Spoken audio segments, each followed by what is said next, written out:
Hello everyone, if you're new to my channel, consider liking and subscribing. It will make me feel wonderful if you do that.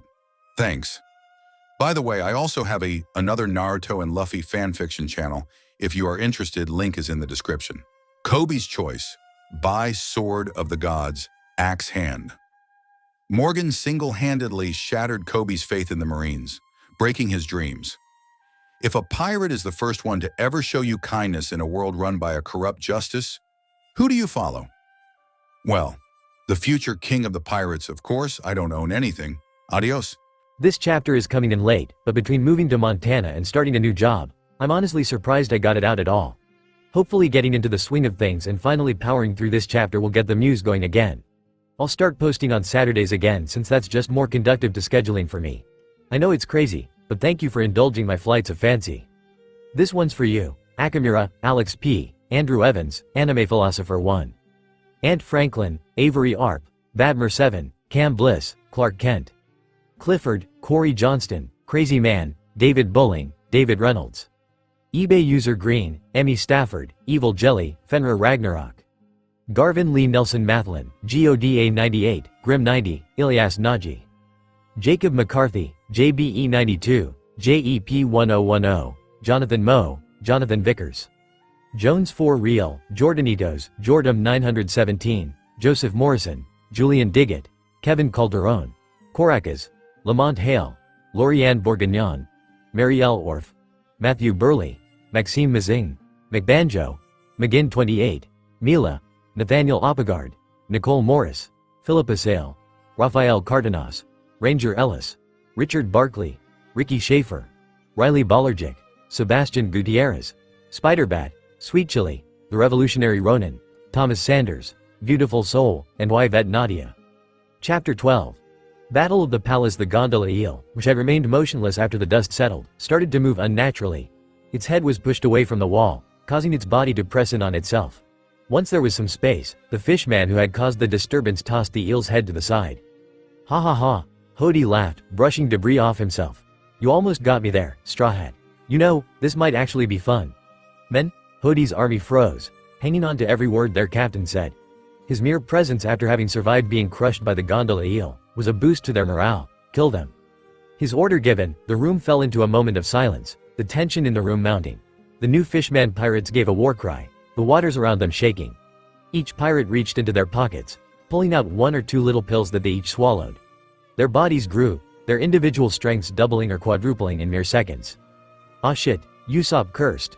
Given Usopp's aversion to swearing ever since Mary's official welcome to the crew back on Water 7, that was a pretty clear summation of their current predicament. Grace, Nami yelled, trying to get her voice louder than the fishmen's cheers. Can you make this bubble any bigger? It's not working, Grace answered, her hand in the bubble coral in the waters around them. Wasn't this thing pink earlier? It's white now? It's not strong enough for that. Nami Chin, Kami interrupted from just outside the bubble. That's a handheld bubble coral. This bubble is its limit. It turns white when it's dried out. What? Usopp gasped, his voice a couple octaves higher than normal. Now you tell us, Nami raged, lowering her voice to a hiss. Damn, we're pinned down. Ace, go stay with your father. Billy, let's buy some time. Wah, as the child wiggled out of Koby's hold and started quickly waddling to Luffy's side, the gigafowl hurried over to the young mother. Nami swung her leg up as the bird passed, slipping into the saddle with ease, before both took a deep breath and charged out of the bubble. Well, this human's got guts, one of the fishmen yelled, meeting the duo's charge with one of his own. He and his fellows raised their weapons. Direct current tempo, Nami thought, unable to vocalize her attack without a bubble of her own. Her cleam attack spun above her head for only a moment before she swung it down, swiping Billy's feathers before launching electricity forward. The lightning snaked forward like tentacles, multiple streams splitting to each aim for a metal weapon. The humanoid pirates had only a second to react before the electricity struck. Most shook, their skeletons appearing in cartoonish fashion as the attack passed through them, but as they fell it became apparent that Nami's lightning had not gotten them all. That was a pretty good shot, an eel fishman smirked, a near identical copy of the man at his side. My twin and I haven't had something so tasty in a long time, but here, have some back. A pair of sparks were the only warning Nami and Billy had before the eel twins locked arms and pointed the tips of their swords. Another bolt of lightning, this one more concentrated and powerful than any of the originals, raced toward the mounted navigator. Nami's eyes widened. Unable to cry out, she grabbed Billy by the crown and pulled. The force put Billy off balance, the bird giving a garbled wah in pain as he staggered, a bubble coming from his mouth. The lightning redirected, shifting to Nami's swinging cleam attack that pulled the attack into Billy's peacock-like tail. Huh, one of the eels blinked as the gigafowl absorbed the electricity. Didn't expect that. Well, close range it is. As the pair of brothers tried to close in on Nami and Billy, the other side of the Straw Hat's temporary base had its own defender with a very different method of fighting. Bahahaha. Mary laughed, a little piece of the bubble she had separated from the hole allowing her to breathe, talk, and, therefore, taunt resting tight against her hair. She was limited for the most part to hand-to-hand combat since the water drag disrupted many of her rigging arts, but Mary didn't see this as too much of a detriment. She had learned and/or absorbed movesets from the likes of Luffy, Zoro, Coby, Jin, Amy, Polly, Kaku, and, to an extent, Frankie, so she wasn't one in her range of style. Rather, such influences meant this new sort of battlefield was nothing short of exciting. This was the sort of adventure she had lived for, and the risk of her bubble helmet popping with every headbutt and horn attack only made her blood pump harder.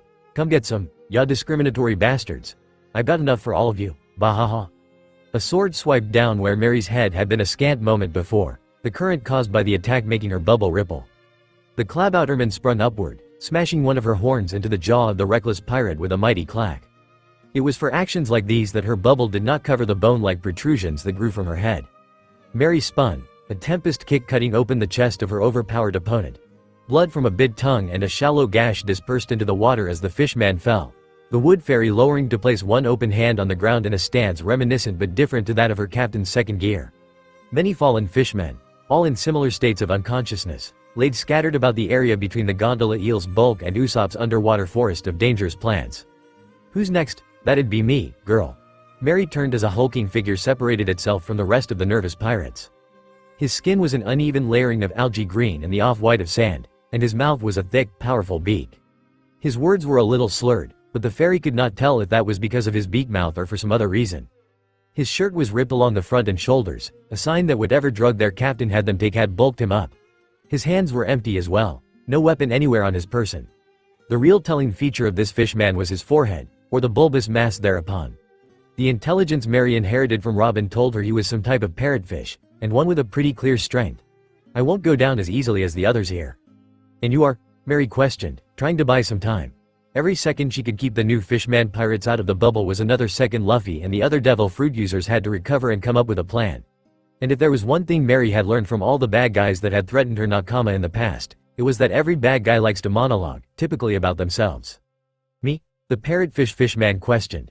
The guys call me Fore. Remihi asked who killed you.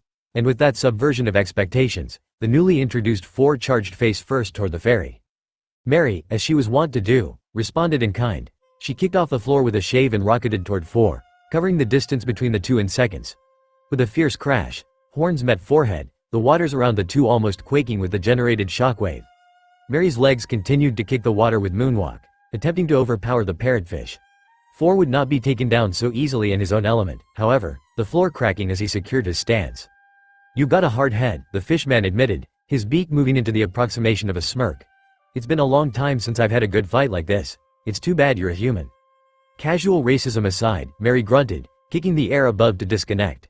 She flipped to land on the floor before bringing her horns into the man's chin, blowing him backwards. I'm a Klabouterman. Hey, Ford chuckled, giving his new bruise a feel. Perfect. Then beating you will actually be worth my while. Oh ho ho, the swamp man grinned, recognizing the two men from when he'd last seen them just days ago. If it isn't the famous pirate hunter and electric devil. And that beauty must be the devil child, too. Not so much a child anymore, I'd say. Ah, Zoro grunted, surprised to hear the voice. The swordsman turned an eye on the man, rage smoldering. The hell did you just say about my crewmate? Oh dear, I didn't think you'd get so offended, Caribou smirked. Well, it doesn't matter. I'm going to claim all your heads for myself anyway. After all, I'm the one that's going to be the next king of the pirates. You've got guts, Zoro stated, setting Robin aside so she could catch her breath and recover while he pulled out his swords. He leveled Kitetsu 3 at the man. I can't wait to see what they look like all over the floor. The room rumbled before Caribou could reply to the threat, the floor shaking. This did not stop the two pirates in their stare down. Caribou, keep a hold of that chain, Caribou ordered, his body gliding forward as his eyes narrowed. I've got a swordsman to deal with. Deal with? Zoro questioned, almost chuckling at the absurdity of the thought. I highly doubt it will be that easy. There was only a moment of pause before the two combatants raced toward each other, eyes narrowed. Zoro reached the edge of Caribou's swamp first, jumping up over the muck. He pulled his swords from their sheaths in one fluid motion, attacking in another. 1060 caliber Phoenix, the swordsman yelled, an absolutely massive wave of cutting air in the shape of a bird rocketing down on Caribou. The logia didn't so much as flinch, however. Tendrils of mud rose up toward the pressurized air as if ready to grab the attack from the sides. The swamp man's eyes widened, however, when the air blade sliced through each and every tendril without a sign of slowing down. He had no time to even try to dodge, the attack crashing down on him. There was a localized wave as the air depressurized, blowing bits and pieces of Caribou across the bubble while also cutting a trench through the floor. Big bro, Caribou cried, stepping forward in a move that pulled at Shirahoshi's chains. The princess gave a cry of pain that was answered with the angry voice of Vanderdecken berating the stupid human. The swamp across the floor flowed into the crevice as if by gravity, similar to the way the muck splattered over the inside of the bubble began to drip. Suspicious. Zoro cut away a square of mud before landing, his weapon still primed. The air in their bubble was still, but Zoro's observation could still sense Caribou's presence. The muck started to twist, Zoro's sword already pointing at the logia's head before it had fully reformed. You're so scary, the man laughed, heedless of the blade by his face. He had no fear of the legendary pirate. Zoro showed no signs of the power that could harm logias. Thoughtless, too. Do you know how much of my swamp it's taking to keep the water under us out after you so thoughtlessly cut through the floor? What would happen to those friends of yours? Another swim won't hurt them, Zoro shrugged. You, though. I don't think I like your tone. Caribou rose, his body and arms forming from the mud on the floor in the same way his head had. Zoro swiped, lopping off pieces of the man's head to no real avail. Caribou raised his arms, his mouth moving even without half of his nose and the rest of his cranium. Get out of my swamp. Zoro leapt as mud filled in the square he'd cleared. Caribou rushed forward, only for 360 caliber Phoenix to blow his chest off his torso. Even then, the swamp did not stop churning. More tentacles of mud rose, Zoro batting and slicing each and every one away. Damn, the swordsman growled, blasting away mud with air pressure to clear a place on the floor only for that space to fill a moment after jumping once more. Now would be good time to kick off the air like the shit chef or fly like Jin. Another swing created enough force for the Verde to backflip over the attacking mud. His eyes scanned the swamp below, looking for a weakness. I didn't expect you to last this long, pirate hunter, Caribou laughed as Zoro landed in another cleared square. Most people realize I don't have a weak spot and give up by now. But unlike them, you can't just run away, haha. I guess I'll have to just overwhelm you, beware my landslide. Raising his sleeve-covered hands once more, the swamp started to recede, building behind him into a wave that nearly touched the top of their battlefield's bubble. You fool, the voice of Vanderdecken yelled from behind the attack. You'll break our bubble. How am I supposed to marry my darling Shirahoshi if I can't move in the water? Caribou blinked, his face appearing in the mud on the other side so he could stare at the devil fruit using Fishman, his tongue lolling out like it usually does. Shut up, fish. You can breathe underwater, and if she loves you like you claim, then the princess will save you. But the princess tried, unable to find words. Of course my Shirahoshi would save me, but. That's what I thought, Caribou nodded. Now shut up and son of a big galag. Caribou's face and the wave it was connected to started to shift, the top half cleanly severed from the bottom directly through his mouth. The mud collapsed in on itself, revealing Zoro with his hand on Wado Ichimonji. If we're gonna fight, at least pay attention to me. I didn't train for 2 years for some dirt logia to ignore me. I am the swamp logia, Caribou corrected, vitriol in his voice as the man rose again from his element on the floor. Fine, you want to play hardball, pirate hunter? I'll give you hardball. Within moments, Caribou's torso expanded until he looked more like a projector screen, the off-white of his shirt swirling in places until the points of various models of weaponry appeared. Swords, spears, javelins, daggers, and any other manner of bladed weapon appeared all across his stretched body. As the user of the swamp logia fruit, I can absorb and contain a near limitless number of objects and creatures in a muddy hammerspace within myself. These are the weapons of all the people I've absorbed and drowned inside me. Let's see you protect yourself and your friends from my gate of Babylon. Ha ha ha. With a laugh, the weapons launched from the swamp man, firing down on the swordsman. Zoro's first instinct was to dodge, but Robin and Jin were just starting to stir behind him. They were vulnerable. Well, Zoro reconsidered, Robin was. Jin was a logia, so any weapons would simply go right through him. A grin stretched across Zoro's lips as he decided this could be a great training exercise with little risk. Bring it on, Zoro ginned, all 3 of his swords primed as the first weapon, a spear, reached him. Kitetsu 3 batted the projectile away with almost supernatural speed, through there was no time to lose with no preamble. The pair of weapons hit the mud at nearly the same time, the swordsman noting that they did not stay there but seemed to sink into the floor.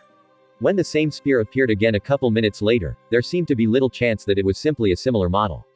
I get it, Zoro thought, his observation keeping track of a dagger that had harmlessly stabbed into one of Jin's legs. If a weapon lands in the mud, he can absorb it and reuse it, but if it's outside of his range, he can't do anything. I just need to go until he runs out.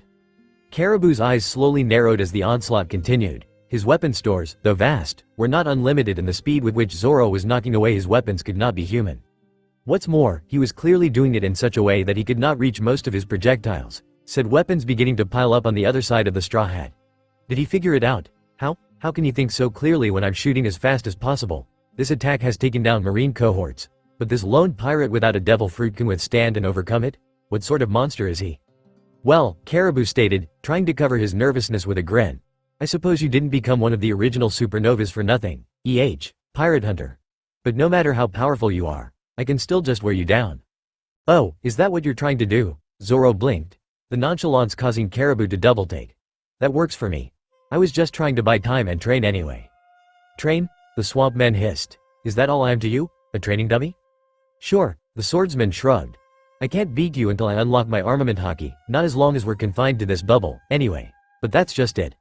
I can't beat you or your friends over there at the same time, but my friends can. 10 million volt lightning shot. Dose fleur. Hold. Wah. No, Caribou didn't even have time to blink before a blast of lightning pounded into his chest.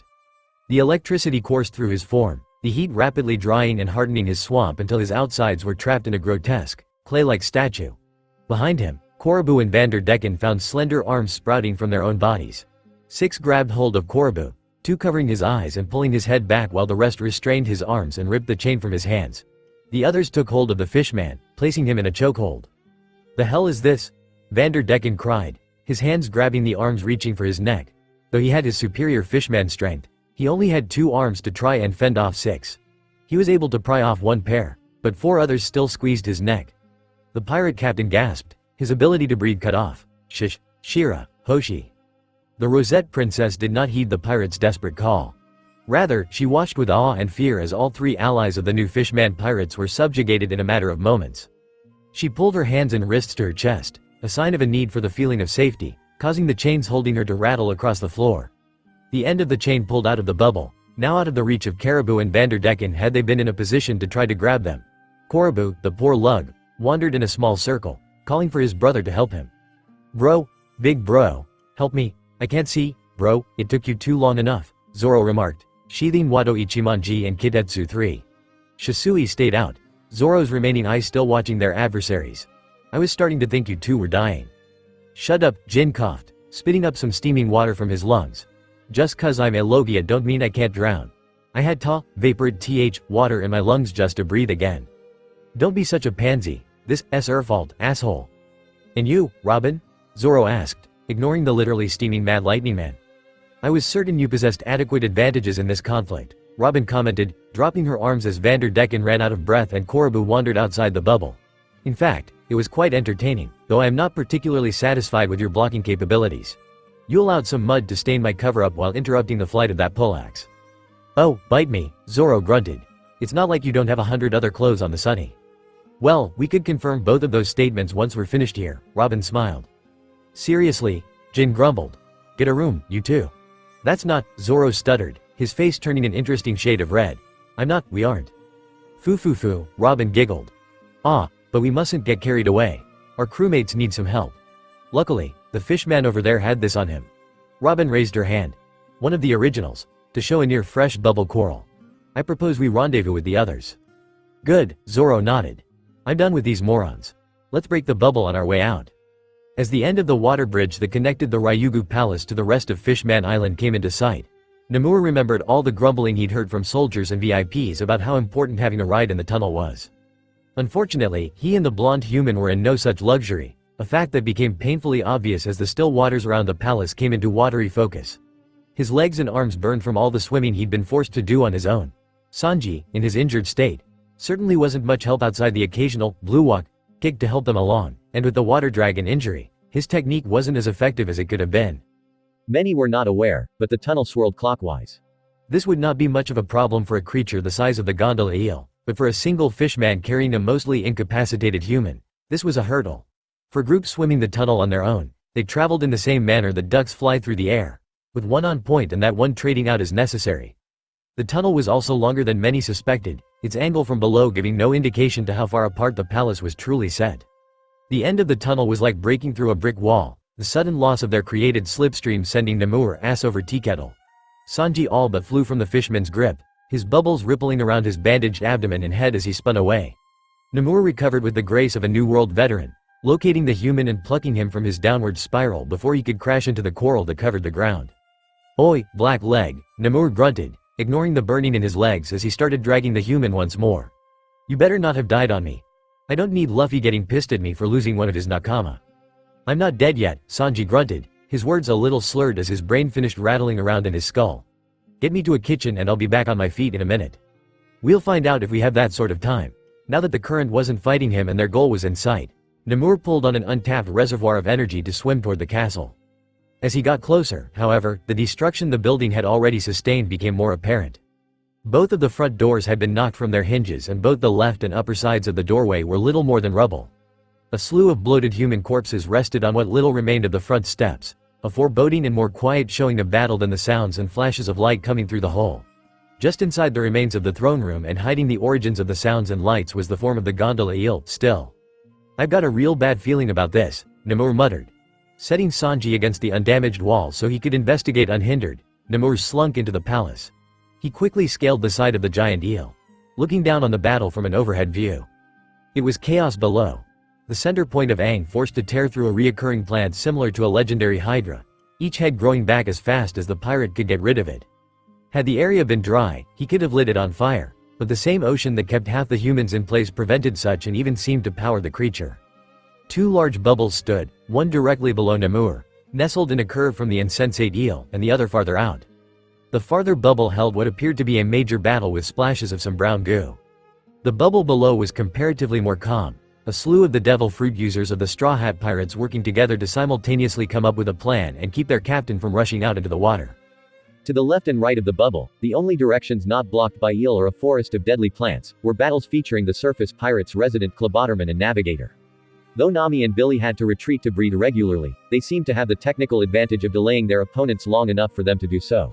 Such was their balancing act between skill and home field advantage, but something had to give sooner or later. "I see," Namur muttered to himself. "The Straw Hats don't need another body, they need maneuverability. I can work with that." Nodding to himself, Namur returned to where he'd left Sanji. The human was on his feet, one hand pressed into his side as he tried to walk toward the battle. "Where do you think you're going?" "To back up my nakama," Sanji answered. "I know they're here, I can't just do nothing." "In your state? I think not." Namur moved, scooping Sanji into a fireman's carry. The blonde gasped as the force of the impact aggravated his wound. "Put me down. My Melorines and the mermaid princess are in that room. And the kitchen and air room are down the east wing," the fishman rebuffed. "You're nothing but dead weight in a battle as you are right now. You said you needed a kitchen, so I'm taking you to the kitchen." But the chef hacked up a wad of blood as Namur kicked off the stairs, taking a somewhat roundabout path. His trained eyes glanced in each window as they passed, tracking where the water ended and the air began. A minute was all it took before he spotted what they needed, a large room with a set of massive stovetops. Low on time, Namur shifted his momentum, smashing into the window of the kitchen fist first. Air bubbled outward as the two pirates broke through the hole in a wave of seawater. The fishman flicked his bubble coral back in one fluid motion, clogging the broken window with another sturdy bubble even as the ones around Sanji popped. The chef stood with a grunt, taking in a full breath of air as he studied the room. Water sloshed across sandstone flooring, the walls and ceiling made of the same substance. The machines around the room were similar to those of the kitchen Sanji knew, though several regular devices like the faucets and burners were replaced with special corals. Sanji equated them to something akin to the dials of Skypia, though an underwater version. The faucets, for instance, were a trio of blue tube-like corals sticking out of the wall by the ocean. The corals likely acted as a means of purifying the saltwater of the ocean into something usable. Similarly, red slabs of something like brain coral rested in divots on the stovetop, waves of heat rising from each. Otherwise, the kitchen was normal. Oh, and there was the trio of fishman pirates snacking on a pair of human arms. That seemed important. "That's just nasty," Namur sniffed, his hunched-over form still taller than the three other fishmen in the room. "Black leg, work that magic you promised and get into fighting shape. I'll take these bastards down and get your crew a battlefield they can work with." "Yeah, sure," Sanji nodded, patting his coat down. Finding what he was looking for, Sanji pulled out his pack of cigarettes. His eyes narrowed, the human ignoring the sounds of Namur beating the fear of Goda and the new Whitebeards into the trio in favor of sorting through his wet, ruined cigarettes from the useful ones. He plucked one out and lit it with a stove quarrel, a visible tension leaving his shoulders as he breathed out a cloud of smoke.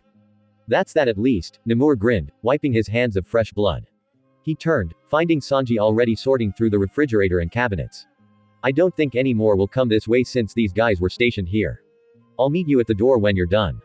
And what are you doing? The human asked, opening the spice drawer. I'm going to fill the throne room with air so Luffy can kick Hody's ass.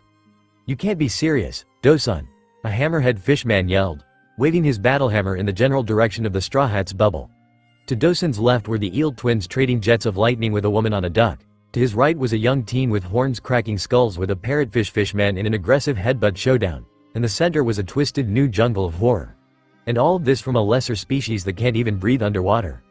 This is just embarrassing, Zio agreed, the purple and blue cuttlefish fishman watching with crossed arms.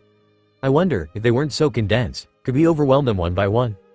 Don't know about that, hic, Hyuzu hiccuped, the octopus merman swaying from side to side.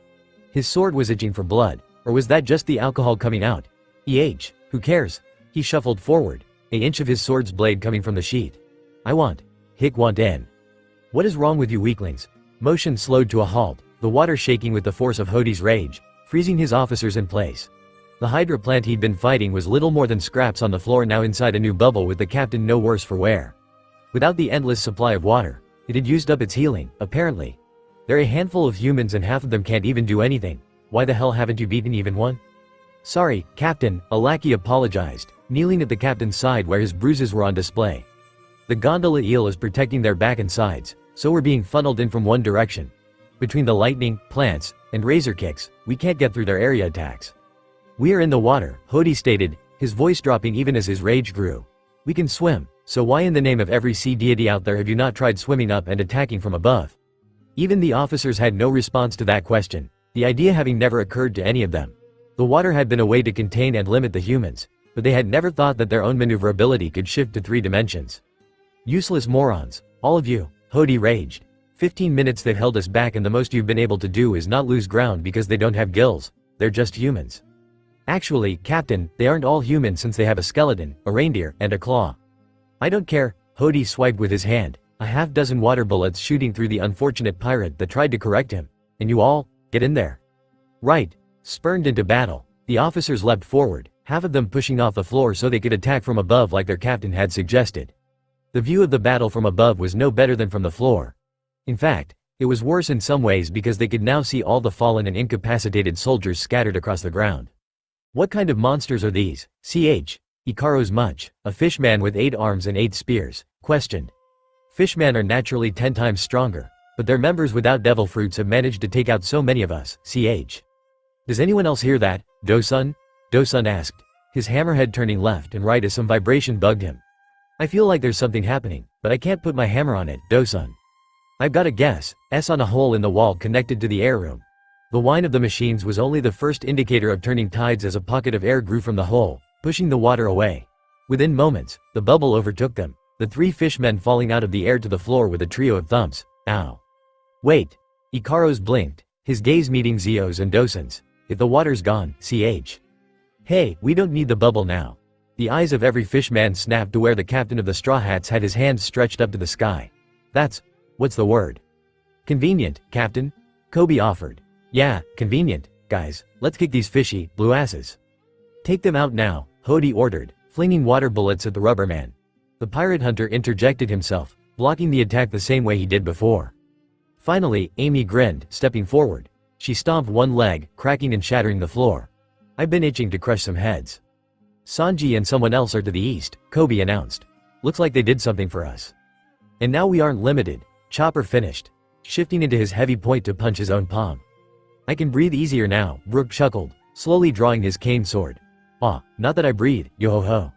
Never change, Brook, Grace smirked, a pair of neon argon attacks swirling in her palms. Geehehe, Ace giggled. Bubble go pop and now the bad guys will go pop, too. What do we do, Captain? Daruma, the smallest of the officers, asked. I want to chew them up, but they can rampage now. We need the rest of our men, Hody admitted. This has been a bust. Everyone, grab hostages and retreat. No, King Neptune's cry went unanswered as pairs of fishman pirates grabbed hold of soldiers and started to flee. Between them and the door, however, were the Straw Hats who started trying to pick them off as they went. "Yeah, that's what I thought," Usopp laughed, confidence restored at this turn of events, explosive pellets going off with each shot. Caribou ran by, the petrified caribou and unconscious Vanderdecken under his arms. "No one messes with us." "Fight me, Hog," Luffy demanded, having forgotten Hody's name already. "You want to pick a fight with my Nakama? Let's go?" "We will," Straw Hat, Hody swore, pausing at the limits of the bubble. His men ran by, many still carrying tied-up soldiers as they dove into the water, but the fishman captain only had eyes for his hated enemy. "You won't leave this island alive. I will kill you and your crew. This I swear on Arlong's name." And then he was gone, what remained of his small army slowly disappearing into the shadows of the ocean. The Straw Hats panted as the adrenaline of the fight slowly wore off, Nami, Billy, and Usopp in particular more tired than they were used to. "Damn it," Coby grunted, cutting a gash in the floor in his anger. 2 years of training and I could barely do anything." "I've got some bones to pick, too," Amy commented, agreeing with Coby for once. "We just didn't have the space we needed, but we aren't done with them. And they aren't done with us, either. We'll get a chance to show them what we can do." "I sure hope so," Mary grunted, cracking her knuckles. "My fight with that parrot guy isn't over." "Jammin'," the pirates turned, the largest merman in the room breaking his bindings with a yell. He didn't focus on them, instead rushing to the side of the pink-haired princess. "Are you okay, Shirahoshi? Vanderdecken didn't do anything to you?" I'm okay, father," the princess insisted, though tears were already forming on the corners of her eyes. "Oh my daughter," the king sighed, wrapping the girl in a hug. "It's all right, they're gone now." Well, this is quite the sight. The occupants of the room turned. Namur and Sanji walking in from the corridor to the east wing with a whole cart of food. Sanji seemed better, his side no longer bleeding and the bloody hole in his suit covered by a fresh apron. Namur continued, dropping into a hunched bow. "King Neptune, we meet again, though I must say these circumstances aren't as I would have liked. And Luffy, how are you?" "Who are you?" Luffy blinked, trying to recognize the fishman and remember where they had met. "Oh, food." His arms stretched, dragging the cart toward his waiting mouth. No one made a move to stop it. "Namur," Neptune greeted, giving a nod to the division commander. "I assume the air here is your doing? Well done." "Sanji," Chopper yelled, running over to the chef and climbing up his side. "You're okay. Mary was giving us updates on your health through her mantra, but I was still worried about your blood loss." "I made a meal to help negate that, Chopper," Sanji rebuffed, though he couldn't help but flinch when Chopper unknowingly applied pressure on his wound. "Namur brought me here and helped get you all out of that bubble. He's one of Whitebeard's old crew." "Wow," the doctor gasped, his starry eyes now on the fishman beside the human. "That must mean you're real strong." "Hey, you could say that," Namur grinned. "Straw Hats," the rumbling voice of King Neptune interrupted, turning attention to him. He detached himself from Shirahoshi, his huge bulk casting a shadow over the humans. "Hody is gone. What shall you do now?" "I don't know," Luffy shrugged, a bloodthirsty grin coming to his face. "I do know we aren't done with Hog, though." "So you do not intend to do as he did and take me hostage?" Luffy blinked. No, why would we do something like that? Kami says you're a nice guy." Neptune was silent for a long moment, weighing the look Luffy had in his eye, before the merman's huge bulk lowered into a deep bow. "Thank you." "Your Majesty, please," the Minister of the Right called, the seahorse fishman hopping over to the king. "It is unbecoming of." "Silence, Jammin'," the king hissed, shutting up Minister. The king returned to his bow, speaking to the remaining pirates. "At first, I did not know what to expect from you. Between the stories from Moby, Namur, the one known as Hachi, and the news from the world government, I did not know what you were like. Even so, you have rescued my palace and most of my men. I know Hody picked a fight with you, but could you please try to get the hostages back, Jammin'?" "He is a pirate," the Minister of the Right protested. The king ignored him. "So that's the mermaid princess," Sanji thought aloud as Luffy spoke to the king, the blonde's eyes on the beautiful proto-giant mermaid. "She really is a beauty." He nodded to himself. His composure kept even as his heart appeared in his eye and beating in his chest. An unstoppable stream of blood dripped from his nose. Predictably, Chopper began panicking. "Ace!" Nami cry seemed to fill the room, cutting off every other thought and word. The room turned to the navigator, the woman using the air to sweep the room for signs of her son. Based on her actions and the worried look on her face, this was not the first time she'd done the search. "Ace, where are you?" "He's not here," Luffy gasped, joining his wife's frantic search. "Who?" Sanji blinked, looking to Chopper for answers as the other Straw Hats became just as panicked as the navigator. "Her and Luffy's son," the doctor explained, apparently deciding that ripping the bandage off would be the best course of action here. Sanji seemed to turn to glass, an almost audible shattering of his heart echoing. "They're what?" "Our son," Nami answered, tears streaming down her face, and he's not here. But if he's not here, Coby began. That means. Yeah, Grace nodded, cold anger in her voice. Hody fucked up. Ace, where are you? He's not here, Luffy gasped, joining his wife's frantic search. Who? Sanji blinked, looking to Chopper for answers as the other Straw Hats became just as panicked as the navigator. Her and Luffy's son, the doctor explained, apparently deciding that ripping the bandage off would be the best course of action here. Sanji seemed to turn to glass, an almost audible shattering of his heart echoing. They're what? Our son, Nami answered, tears streaming down her face, and he's not here. But if he's not here, Coby began. That means. Yeah, Grace nodded, cold anger in her voice. Hody fucked up. Sanji did not know how to process what he had just heard, and the constant, distracting beauty of the mermaid princess did nothing to help matters. The fact that his stupid, charismatic, younger dunce of a captain had had a child was shocking enough, but that child was with his Nami Swan, a woman of pure perfection and beauty in the eyes of the chef, simply did not equate. Yes, the stupid, rubber-brained captain and the beautiful navigator were, as much as he still hated to admit it, married, but surely, if this child existed, he would have met them by now. The crew lived together on a ship considered small for these oceans, and the crew considered each other like family. It would be impossible for him to miss something as obvious as a new child on board.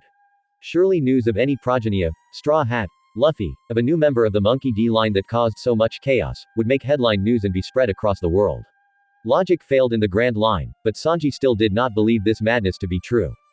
Besides, wasn't Nami Swan still on the path to realizing that Luffy was inferior in manliness to the chef of her dreams? Surely, she would do nothing like have a child with someone of inferior genes. No, such a child could not possibly exist. He must have misheard everything from the moment he stepped into the room. This must be a lingering effect of his temporary memory loss. As the thoughts chased each other through Sanji's head, each sounding more and more beautiful and logical to the poor soul, the chef defaulted to the first stage of grief, denial. What? The blonde blinked, a pinky digging into his ear even as the rest of his crewmates were already trying to rouse the gondola eel from its unconsciousness. I'm sorry, Chopper. I must have water in my ear. Did my darling angel Nami Swan just say she had a son? That's exactly what we said, Chopper answered. Again, the truth was placed before him, and again Sanji tried to deny it. A smile now strained across his lips. His breaths came faster and deeper, evidenced by the thickness and speed of his regular puffs of cigarette smoke. Oh, I get it. You all are trying to prank me. Is this because of the concussion and memory loss? I know I must have worried you all, but I swear I didn't mean to. You can drop this J-joke now. It's not funny. Concussion? Chopper demanded, wholly unaware of Sanji's mental gymnastics to reaffirm the least painful beliefs he could. Memory loss?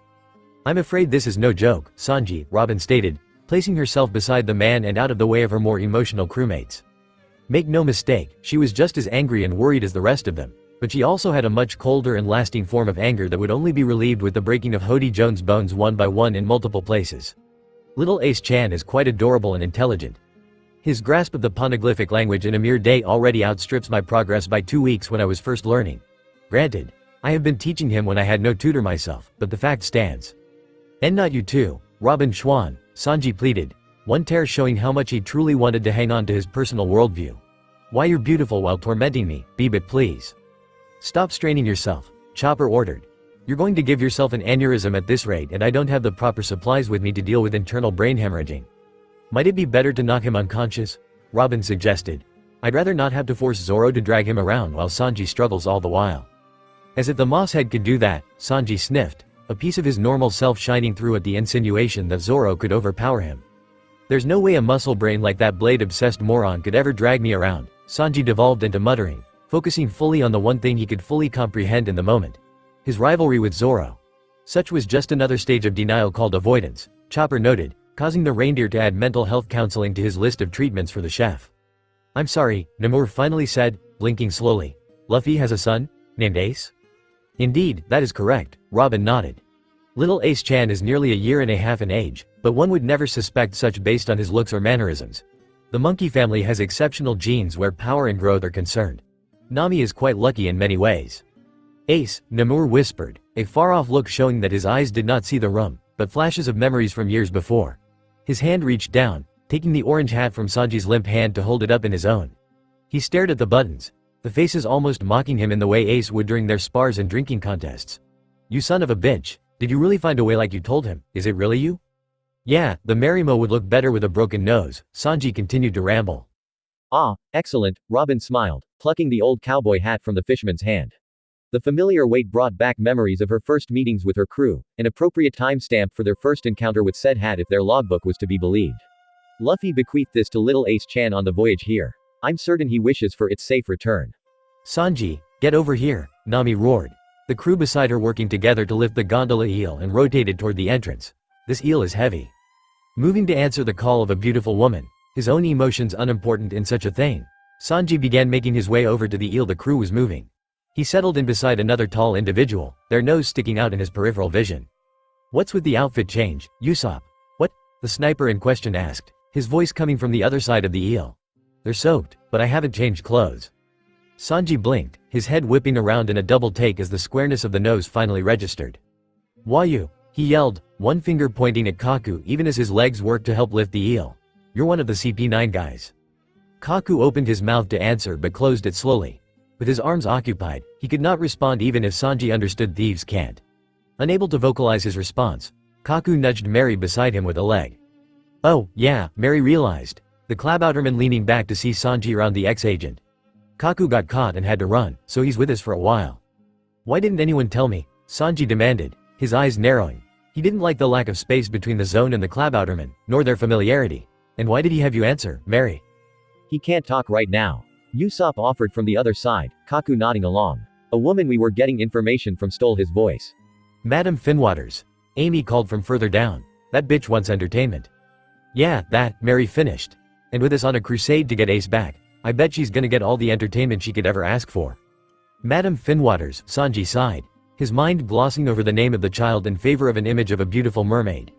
The image first appeared with the woman using her lips to steal the zone's voice before shifting to a first-person viewpoint of the beautiful siren leaning down to take his own.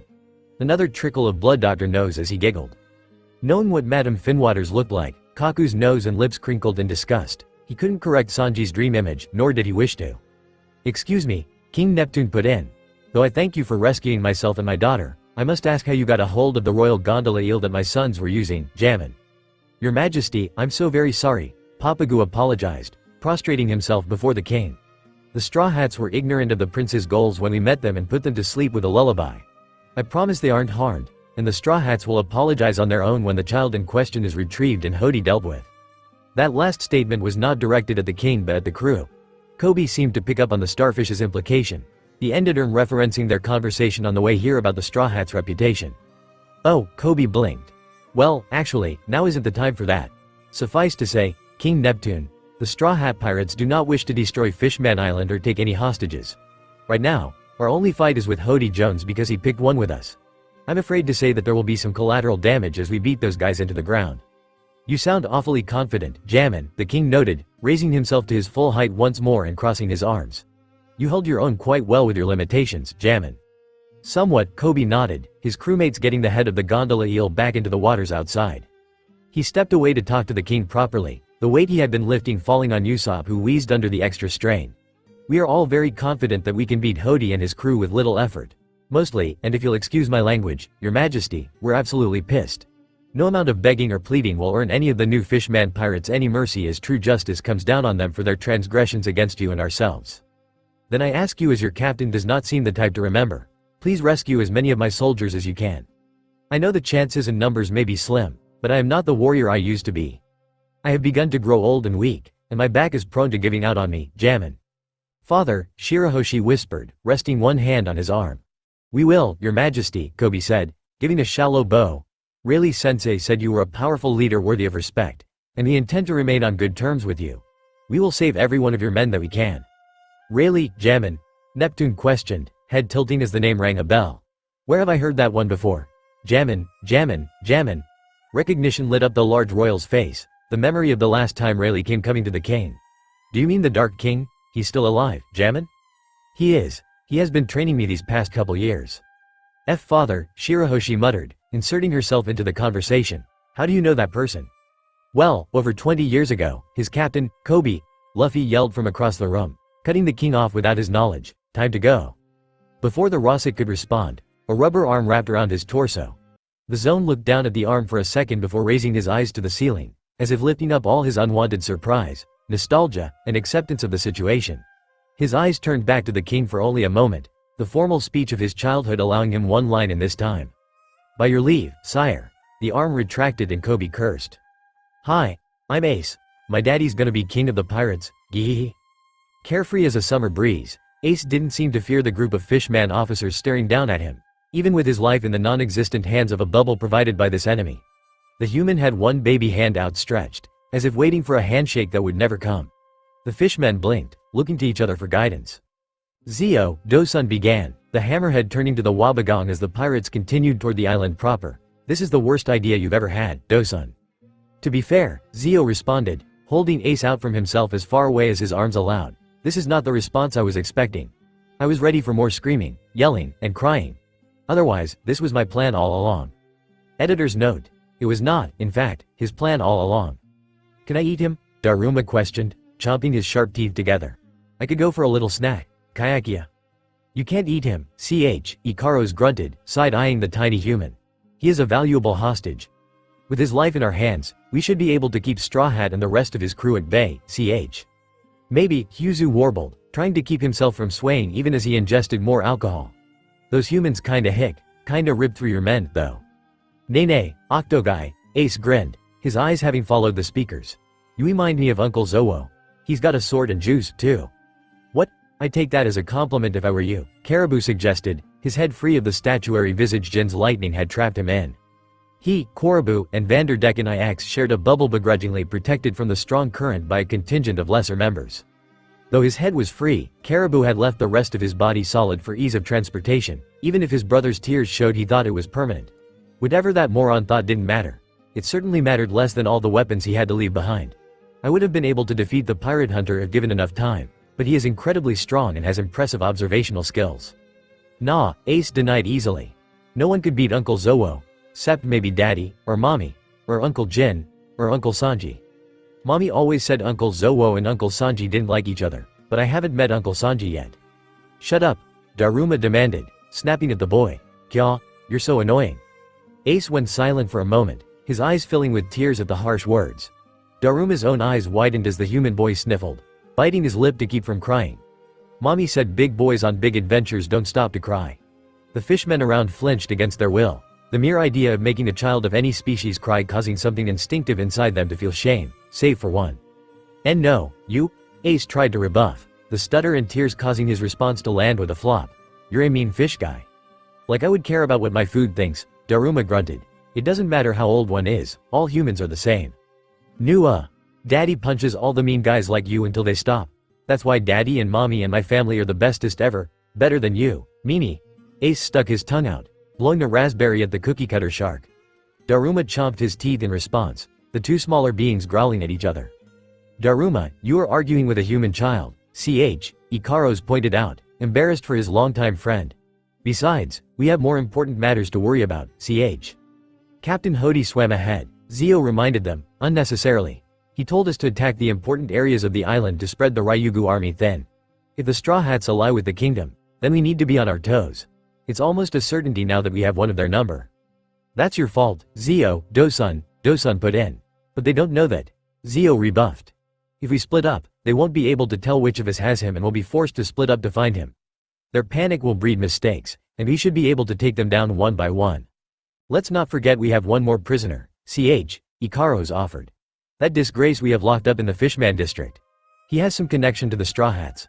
I'll show him off to make sure the humans split up, Even if they don't, that just shows that they choose humans over fishmen like we knew they would, Kyakia. Daruma laughed.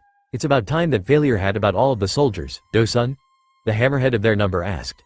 "We picked up almost 20 of them on our way out. Knowing Neptune, he won't just sit back and let us keep them, Dosun. Then we will all have some captives along with the civilians," Zio nodded. "If soldiers or the princes come knocking, we can use the prisoners as shields or hostages. The longer we can keep them at a standstill, the more time there is for Captain Hody to kill the royal family and fulfill the plan. Any questions?" Seeing and hearing none, Zio moved on to giving proper instructions. "Alright, we'll split up and hit the important places like Captain Hody said to. Dosun, you head to Waterwheel Town. On it, Dosun, Ikaros, I know you want to crack at Gioverly Hills, so head there and cause some chaos. Hyuzu, get over to Sake Factory, the town made to honor Moby's protection. We won't need it once Captain Hody's in charge. My favorite place, the octopus merman nodded. Daruma, you'll be attacking the cultural center. Warn the men was have waiting outside the bubble. The attack starts in 15 minutes. Break the border crossing if you need to. What about you, Zio? The littlest fishman questioned, and the humans, too. I will head to the marine shopping district. While there, I should be able to steal some things I need to make the energy steroids even more powerful. I fear we might need them. I must go back for my dear Shirahoshi, Vanderdecken insisted. Alone, Zio blinked.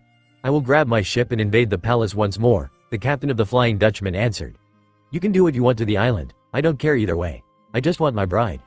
Such love, Korobu sniffed slowly, a tear coming to his eye, much beautiful. Shut up, Korobu, Caribou ordered before turning his head around to face the fishmen. I will take my brother and attack the area around the Mermaid Cove.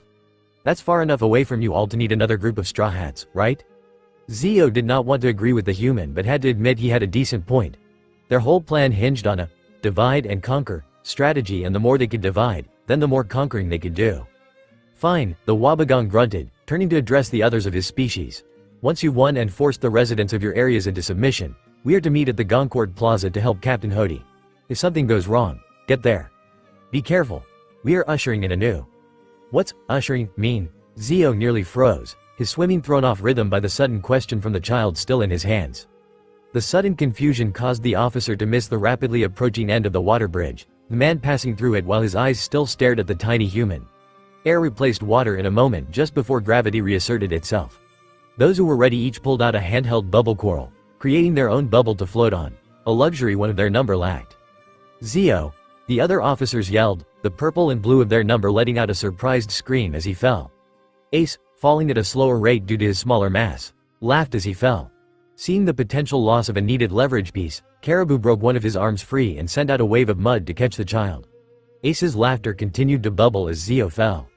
He's going to be fine, right, Dosun? Dosun questioned as more and more of their subordinates created bubbles to float on. Down below, Zio's cry ended with a powerful thump. Probably, Hyuzu shrugged, taking another sip of his sake. Again, Ace cheered, unconcerned with the safety of the fishman or the dirtying of his clothes. Mommy said clothes sometimes get dirty on adventures, so this is a real adventure. Ha, Dosun sighed, one hand coming to the bridge between his eyes. Human, give me the child. Zio can't use his camouflage with him. Daruma would eat him. And Hyuzu is drunk. I'll keep him guarded, Dosun. Doesn't matter to me, Caribou shrugged, his mud carrying the child to the hammerhead. We better move if we don't want the army to catch up to us. I agree, Vanderdecken nodded, placing his uncovered hand on Caribou's shoulder. I expect to see you all at my wedding. The devil fruit using fishman dove from the bubble holding himself and the two adult humans. The man falling toward the buildings below so he could begin making his way to his ship. We can all agree that's not happening, right? Caribou questioned, turning his head to side-eye the humanoids. Him and the princess? Nope. Absolutely not, Dosun. For once, I agree with a human, CH. Glad we're all on the same page, Caribou nodded. And remember, I want those straw hats' bodies, or at least whatever's left. And you'll get it, Dosun. We sure as hell don't want to keep them. Now get going, human, now. Can't this overgrown fish go any faster? Nami demanded, as far forward as the gondola eel's bubble would allow, as if that would realistically help her find Ace sooner. Her foot tapped restlessly, her arms pressing into her stomach and her nails causing indents as they pressed into the other side's bicep. Though the others were also wound up, none were as obvious or vocal as the navigator was. Her stance shifted from leg to leg, restless, causing her longer hair to sway to each side. Damn it. I never should have let him out of my sight. I should have known that fishmen would. That they'd what? Luffy interrupted, his wife turning a scathing glare on him. Much of the rest of the crew flinched, but Luffy didn't seem fazed, stepping forward to wrap the woman in his arms. Nami visibly relaxed, leaning into his touch until her nose was buried in the crook of his neck. Tears of worry and frustration rolled down her cheeks, soaking into her husband's cardigan as her hands rose to pull him closer. Luffy held her gently. You can't put this on fishmen, Nami. That's not fair. I'm so scared, Luffy, Nami admitted with a whisper, her words somewhat muffled by his shoulder. It's just, Arlong took so much from me because I was human. I don't want his legacy to take mine. I don't want Ace to suffer at the hands of fishmen like I did. He's too young to know all the horrors of the world. I don't want him to learn them. Not like this. Ace is going on this adventure with us, Luffy responded. You know how much trouble we get in sometimes. If Ace is anything like me or my brothers were, he's gonna get into some stuff. We can't stop him from running off some. He didn't just run off, though, Nami yelled, pushing Luffy back a step. Those pirates took him. And we're gonna get him back, Luffy insisted. We can't wrap him up and protect him from everything forever. Gramps wasn't the best parent, not Dayton and the Mountain Bandits, either. But they taught me something. You can't protect someone forever.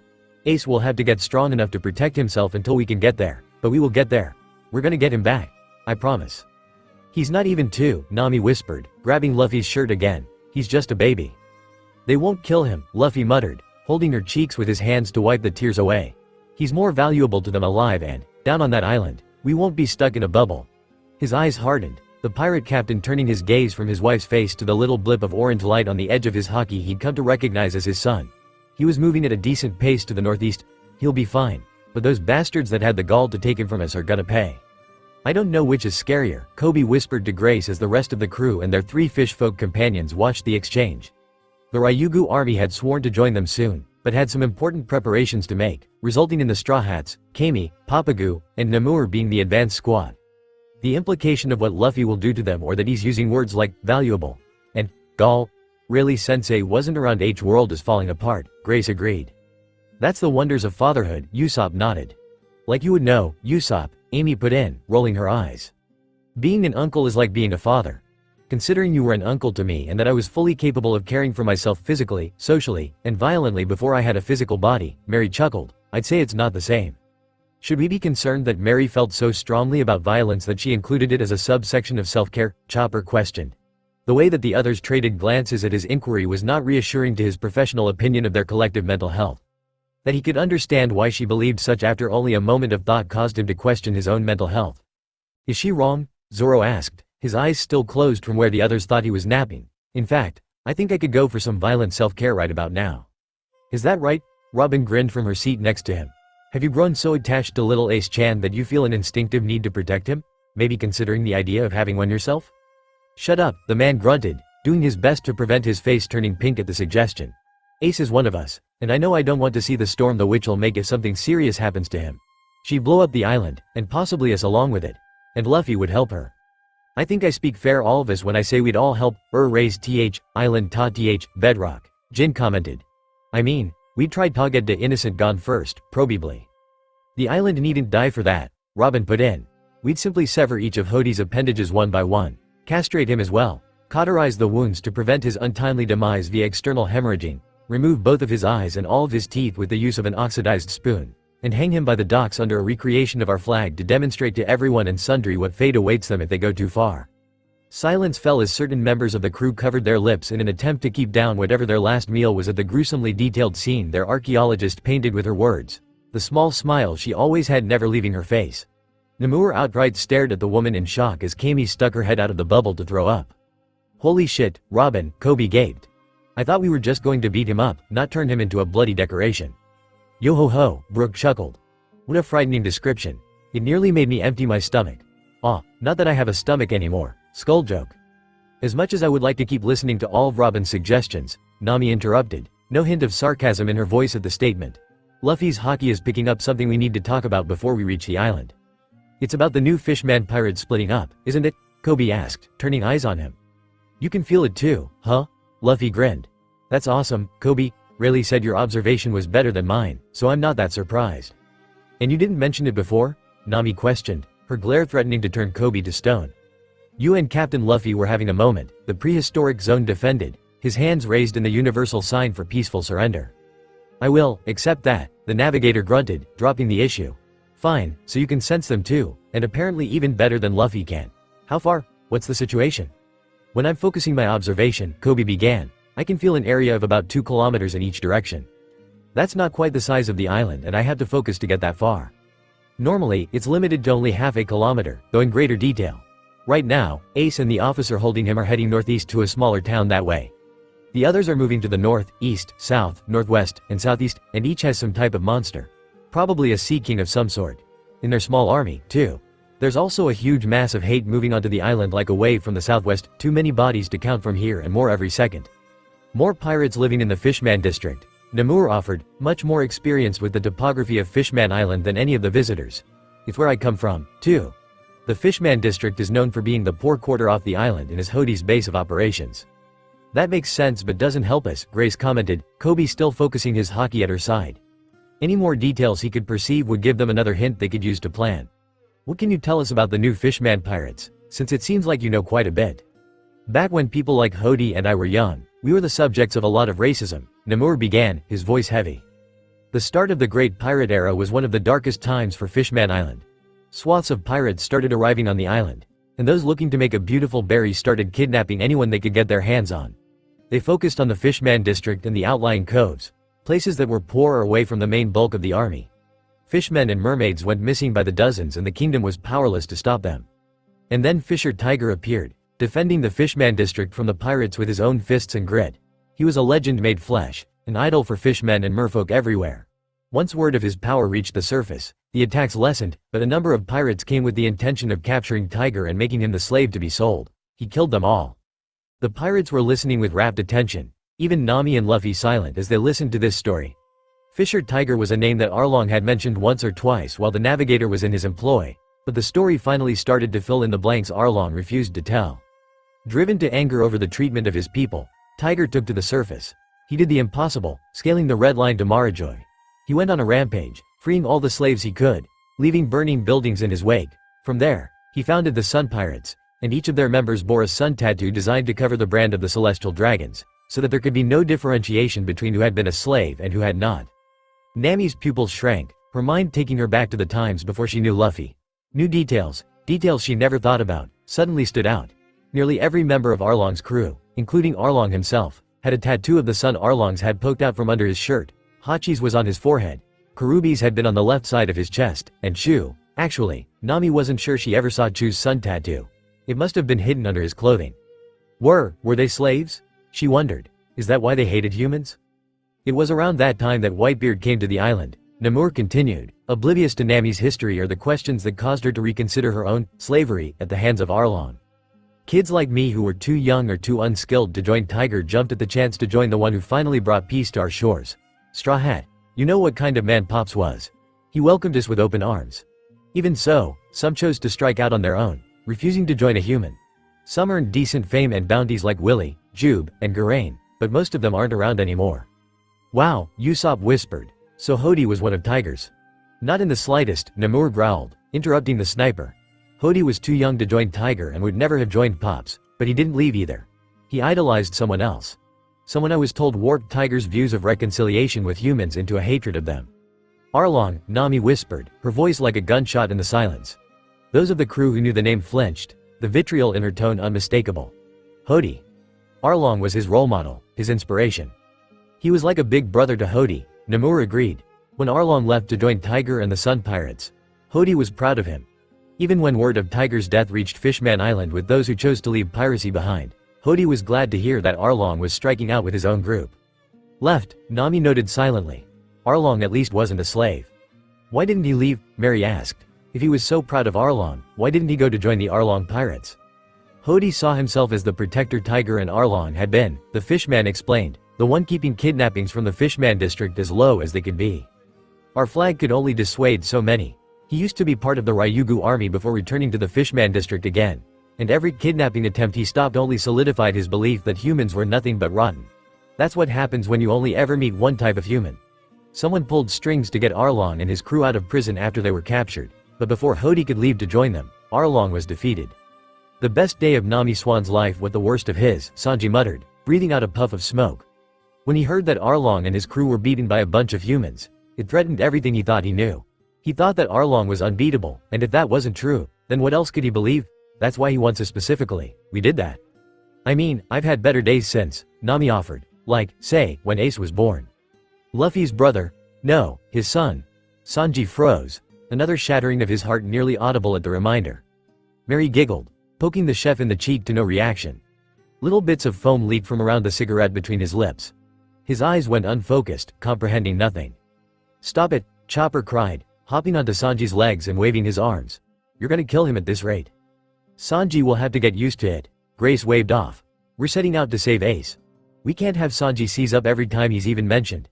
This obsession of his will have to be broken or we've lost one of our best fighters. Not that we need the perverted lump, Zoro grunted, Robin blooming an arm to smack him upside the head for his comment. What is your deal, woman? I'm just telling the truth. That is a fallacy, Robin countered. An opinion, not a fact. Since when did you become the grammar marine? Ever since I chose little Ace-chan to be my protege. I'll not have any of you teach him an improper manner of speaking. Such could inhibit his learning of the poneglyphic language. The translations between common and poneglyphic can be shaky without correct diction. Maybe that's why I'm having more trouble, Mary muttered. What about the mud guy the first fought? Zoro questioned, his attempt to get out of the argument obvious. That he was clearly losing said argument certainly had nothing to do with it. He sure as hell was human. I thought Hody hated humans. He was at Sabaody. Attention turned to Jin, the monk closing his eyes to remember the image clearly. He was at rally fake us were having. Maybe he wanted Ta join us and, Don Luffy turned, I am down. He might have joined Hody fair mutual revenge. It's possible, Namur nodded. They probably have knives at each other's throats, though. Pirates like them, their alliances only end in betrayal. But they are allied against us, Amy noted. We don't have the luxury of them turning on each other until we are gone. At best, the mud guy will flee if we beat Hody, but there is no chance Hody will back down. This is his homeland, and he hates us too much for that. But this is Captain Moby's turf and my home, too, Namur put in. I don't care if Hody thinks he's in the right. I refuse to let him topple the Ryugu kingdom with his anti-human ideas. The average pirate in the New World could break him without a sweat. I'd let him go if he just chose to leave, but Fishman Island is not his to take. Kaku tapped Grace on the shoulder, signing to her what he wanted to say. Good observation, Spring Wind, Robin interrupted, revealing that she too knew the silent language of thieves, much to his surprise. She had not made any indication that she understood him before. We are quickly approaching the end of the tunnel and have been informed that our adversaries have divided themselves and amassed more followers that had been in hiding. We must act accordingly. I'm going after Ace, Nami declared, no room for argument in her tone. I'm taking Billy and Coby with me. And, if it's Hody that has young Master Ace right now? It's not, Jin, Coby answered. Hody's spirit is stronger than his officers, his hate more potent. He ran off toward the Fishman district before the rest of the pirates split up. He's outside my range already, but he's clearly preparing something. I will go after Hody, Namura announced. I said this is new Whitebeard turf, and I intend to uphold that. Any pirate causing trouble here is our domain. Our problem to fix. I can't take on all of them alone, but they dragged you all into this. We're forming an alliance anyway, right? Let me handle Hody while you guys take out the crew. Alright, Luffy nodded, accepting the help. Brook and me will go talk to the princes. Brook and I, Robin idly corrected. Nami, Billy, and Coby are going to get Ace. Zoro and Robin can go north. Grace and Amy will go south. Kaku and Usopp will go east. Mary, Chopper, and Sanji will go northwest, and Jin can head southeast and join up with Frankie and Sunny. Beat those assholes and come back soon. Yes, Captain, the crew chorused, grins of malicious intent spreading over each person's lips. The new Fishman pirates were going to regret messing with them and trying their kidnapping gamble. The Straw Hats would make sure of it. For all the cultural and anatomical differences between humans and fish folk, they certainly screamed the same. Zio didn't care for all the screaming, but he supposed it was par for the course when you're just out shopping and a host of pirates with a massive lion sea king swarm in and take you hostage. The officer stood back and watched as his most fervent subordinates rounded up the poor shoppers. The area he had told them to attack was known as the Marine Shopping District, an area named for its proximity to the ocean rather than any connection to the world government. A handful of merfolk had managed to escape into the water before the new Fishman pirates had formed a wall of bodies to cut off that route, but he doubted they would return with anything significant if they returned at all. The Lion Sea King hung above them with the use of a bubble, its rumbling growl a constant warning to the populace. The one Zio had let be the figurehead, a clownfish fishman, hopped up on a bench and threw down a block of wood with a photo attached to it. The first shopper to see it, a mermaid with her son, froze. You, the clownfish yelled. Pirates dragging the fishman, he pointed to the one who appeared to be the mermaid's husband toward the front where they dumped him. Ow! The mermaid yelled, their son calling for his father. They were restrained by other pirates. Ow, huh? The clownfish smirked. Step on the picture. What? The man gasped, his gaze falling to the image. No, you can't make me. I don't think you understand who has the power here, the clownfish commented, another pirate resting his sword at the man's neck. That wasn't a question. We have both you and your family at sword point. Now step on the damn picture. The unfortunate shopper trembled, his fear almost palpable in the air, before he took another look at the picture. From the ground, the smiling face of the late Queen Odahime stared back, beautiful. In moments, her speeches and ideals that she shared to the rest of the island so long ago before her death echoed through the man's mind. Her plea to not let the next generation be poisoned by their senior's hatred and experiences. He looked up, his eyes glaring at the pirate.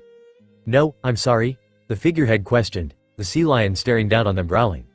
I said no, Al reaffirmed, I won't let your hatred. Fine, the clownfish scowled, cutting the civilian off. Then be an example of what happens when you defy the new fishman pirates. The shopper gasped as a sword stabbed through his back, his cry turning into a gurgle as he fell over.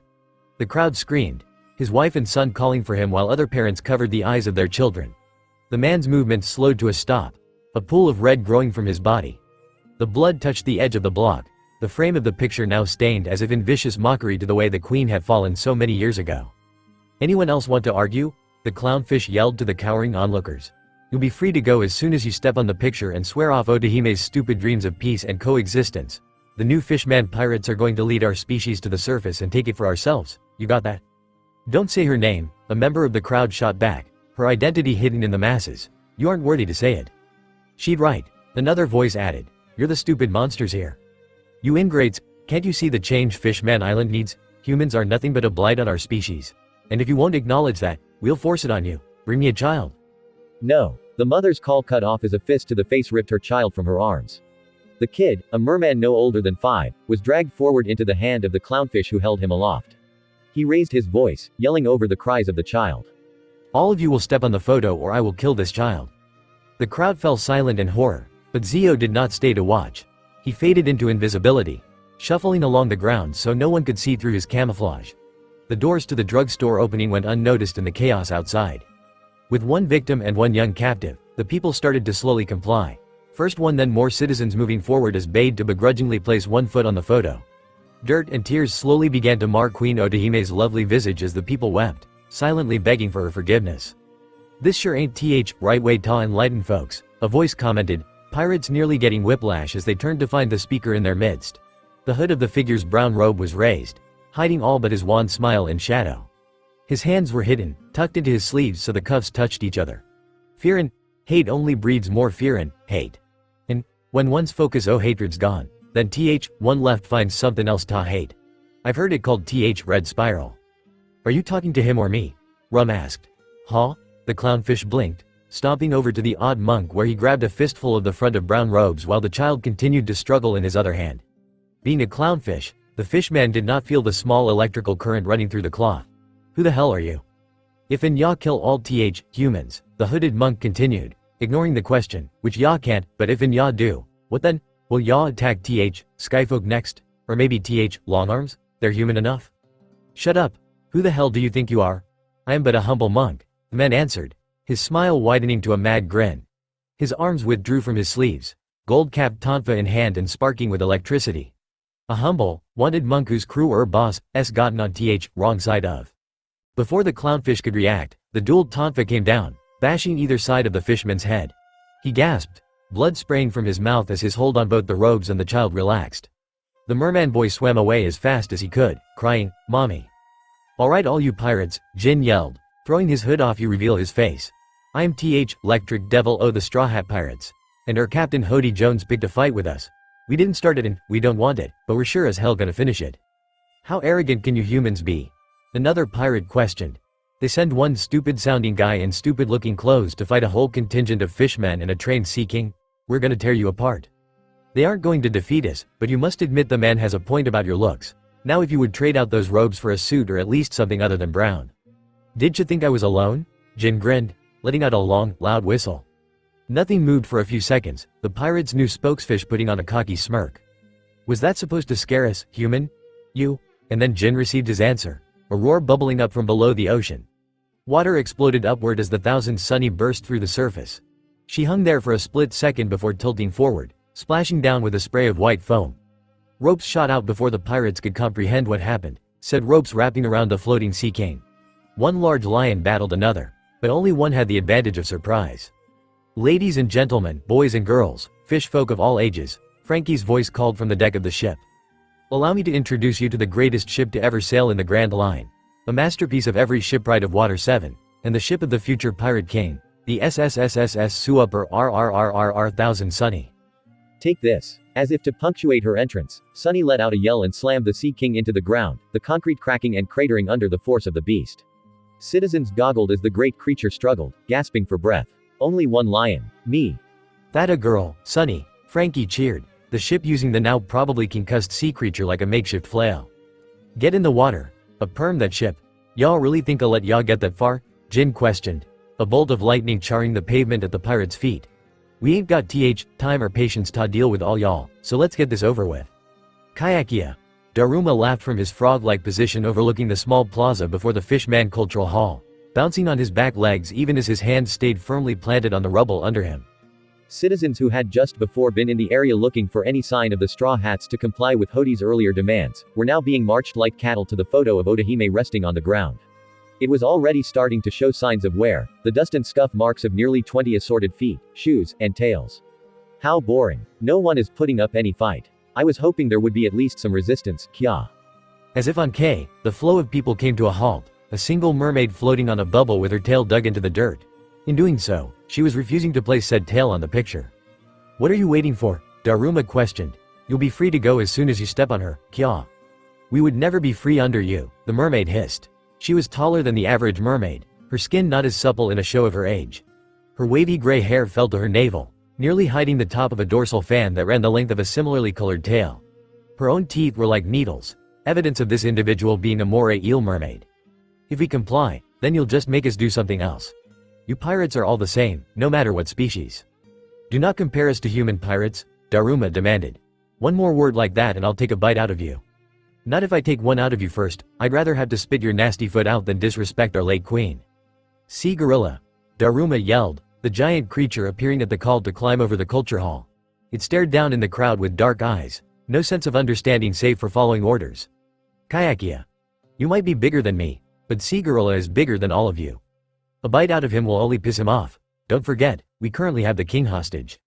That was a lie, of course, but the populace didn't know that as evidenced by their continued search for the pirates as Hody had demanded. The resistant woman flinched at the mention of the king. "Get out of my way," a sardine fishwoman cried, her small, silvery arms pushing the hesitant mermaid out of the way so she could stomp on the photo of the late queen. The small woman's large eyes had a panicked gleam in them as she brought her foot down on the picture again and again. "Damn the humans. They can burn for all I care. Just let me go home." "Kayakia. That's the spirit we're looking for." Daruma couldn't help laughing as his subordinates parted for the fishwoman to pass into freedom. She ran without looking back, never acknowledging the mermaid she'd thrown from her bubble, grounding her on land while surrounded by hostile pirates. "You coward," the mermaid yelled. Her words did nothing to stop the sardine woman. Conversely, seeing the woman go free only inspired a renewed flow of citizens to step on the picture and run. "Stop it. Remember the words of our queen. Her words aren't going to save us," a young fishman told her. Based on his age, he wasn't even old enough to remember the queen, much less her words or speeches. "I'm not the biggest fan of royalty," a woman's voice called from above, citizens and pirates alike turning upward to see the voice's origin. "But Queen Odahime sounds like she was a good woman." A pink-clad woman crashed down into the plaza with the force of a small meteor, cratering the ground where Daruma had been sitting only a moment before. The impact kicked up a cloud of dust, obscuring the sight of all but the silhouette of a woman in the midst of standing. The image moved almost slowly, casually opening a parasol as if it were a sunny day and she was preparing for a calm walk in the park. "Who the hell are you?" Daruma questioned as the dust started to settle, the cookie-cutter shark on guard after the woman's sudden entrance. As if in response, a pellet hit the ground near Daruma's feet, the miniature fishman jumping away as a cloud of blue grew from the point. A trio of pirates that had been standing nearby did not move with the same speed as their commander had, the three first falling to one knee before slumping over, asleep. "You missed," Amy stated, a wave of her parasol dispersing the dust and aerosol paint with a pressurized blast of wind. "I thought you said you had a lot of practice, Grace." "It's not my fault you got impatient, big sis," Grace responded, the chemist hopping from a nearby rooftop with a flip. "You're no better than Zoro." "What's that supposed to mean?" the chocolatier demanded. "He did the exact same thing at the palace," the younger woman replied. "Except that he didn't know I was there, which makes you worse than Zoro." "I recognize you," Daruma scowled, his eyes squinting. "You're members of the Straw Hat Pirates." "Amazing deductive reasoning," Grace gasped, a clear edge of mockery in her tone. "A pair of humans show up and attack you when your captain has openly declared war on them in a land where humans are very rare. No one would ever figure it out." "Do you think I'm scared of a couple of human females?" the fishman pirate asked, gnashing his teeth. "Kayakia, I'm going to eat you both for dinner." "Now that is gross," Amy sniffed. "I much prefer to make food than become food, thank you very much. You'll have to settle for a knuckle sandwich." Fingers and bread are a decent combination. The humans blinked, glancing at each other. "I don't know if that was a clever comeback or if he was really considering the idea," Grace admitted with a shudder at the mental image of a literal knuckle sandwich. "Can we just get this over with?" Amy opened her mouth to respond, but no sound came out as a massive fin wrapped around her body, lifting the Kilo woman into the air. The blonde quickly came face to face with a massive gorilla head attached to the body of a giant fish, said fish body with the sort of opposable front fins able to grab her. More telling to her predicament were the disturbing hearts present in the eyes of the Sea King. Shit on a biscuit, Amy cursed, struggling to escape. Unfortunately, the fins of the creature were semi-elastic, causing them to stretch out when she pushed her arms or legs against it, keeping her contained in the makeshift fist. Why the hell do apes keep falling in love with me? What? Grace blinked. That's a story for another time, Amy insisted, redoubling her efforts to escape as the gorilla Sea King brought her closer to its face. A time when I'm not stuck. Don't worry, big sis, I'll get you out. Though she moved to act on her promise, the younger woman was forced to hop away as Daruma's jaws chomped down on the ground where Grace had stood, the shark fishman taking a whole chunk out of the street. Rubble crumbled as the new fishman officer squeezed, the rock in his mouth shattering with a crunch. That's assuming I'll let you, girly. Alright, we're doing this now, Grace grumbled, stepping back with her left leg while placing her arms in an open palm fighting stance. Sorry, big sis. I guess you'll have to figure out that gorilla on your own. I need to handle this bite-happy bastard first. Handle me? Daruma sneered, as if it'll be that easy. Angered by the clear disrespect he felt he was receiving, Daruma charged, galloping forward on all fours. Grace breathed deeply as she watched him approach, focusing on all she'd learned over the past 2 years. One foot slid up and out in a crescent, Grace's hands flowing through the air where a rippling, purple haze began to form. Chemical bending, Grace muttered, her hands flashing out with great, sweeping movements, gaseous flow. Argon whip. A purple whip made of argon gas formed in the air between Grace's hands, the young woman lashing out wife from side to side with his approach, the attack carving gashes into the street behind him. I've got you now, human, the cookie cutter yelled, coming into biting distance. Grace spun with all the elegance of her namesake, the whip condensing into an orb of softly glowing purple in her palm. Neon argon. Daruma gasped as the swirling orb of gas dug into his back. He kicked out, his foot catching Grace in the arm, throwing her off just long enough for the cookie cutter to reach the ground. He didn't land, falling jaws first into the concrete. He disappeared into a new hole, gone into the ground. Meanwhile, on the other side of the small plaza, Amy glared at the gorilla fish that had her in its clutches. While she would have preferred for Grace to do something about it, the officer in charge of this group had other plans. That meant that Amy would need to make other plans of her own. It was just unfortunate that said plans could have some collateral damage. Hey, Amy yelled, directing her voice to any citizens that could hear her. Everyone, get away from here. This is gonna be messy. She turned back to the monster that was slowly dragging her toward puckered lips. She smirked, instantly increasing her mass to 20,000 kilos, twice what had been her limit before the crew separated. The sudden weight caught the gorilla fish by surprise, Amy dragging the creature down. It had been perched on the top of the cultural building, so the force caused it to pivot around the approximate area of its shoulder, crashing the Sea King into the ground upside down. Its fin opened, Amy rolling out and onto her feet. That sucked, the Kilo woman grunted, wiping fish mucus off her dress as best she could. Movement caught the corner of her eye, the blonde turning to where the rest of Daruma's men stood with their swords at the ready. Oh, good. I was hoping for some more victims. That pervy fish monkey just wasn't enough. Kya ha ha ha. Hehehe. Ikaro's Mudge laughed, 3 of Fishman Island's upper-class not but dried corpses at his feet. Mansions and stores of Fishfully Hills, Fishman Island's most expensive and luxurious living district, crumbled to rubble as Ikaro's subordinates worked together to remove cornerstones and other structural support. The famous and the wealthy of the area cowered around them, powerless as they watched their homes and familiar scenery be smashed under the wrath of pirates. That among the crowd were Ryugu soldiers stolen from the palace, disarmed and restrained, only served to lower their spirits further. You've looked down on us for far too long. CH. Now we will look down on you. CH. Sea Giraffe. Destroy the bell tower. CH.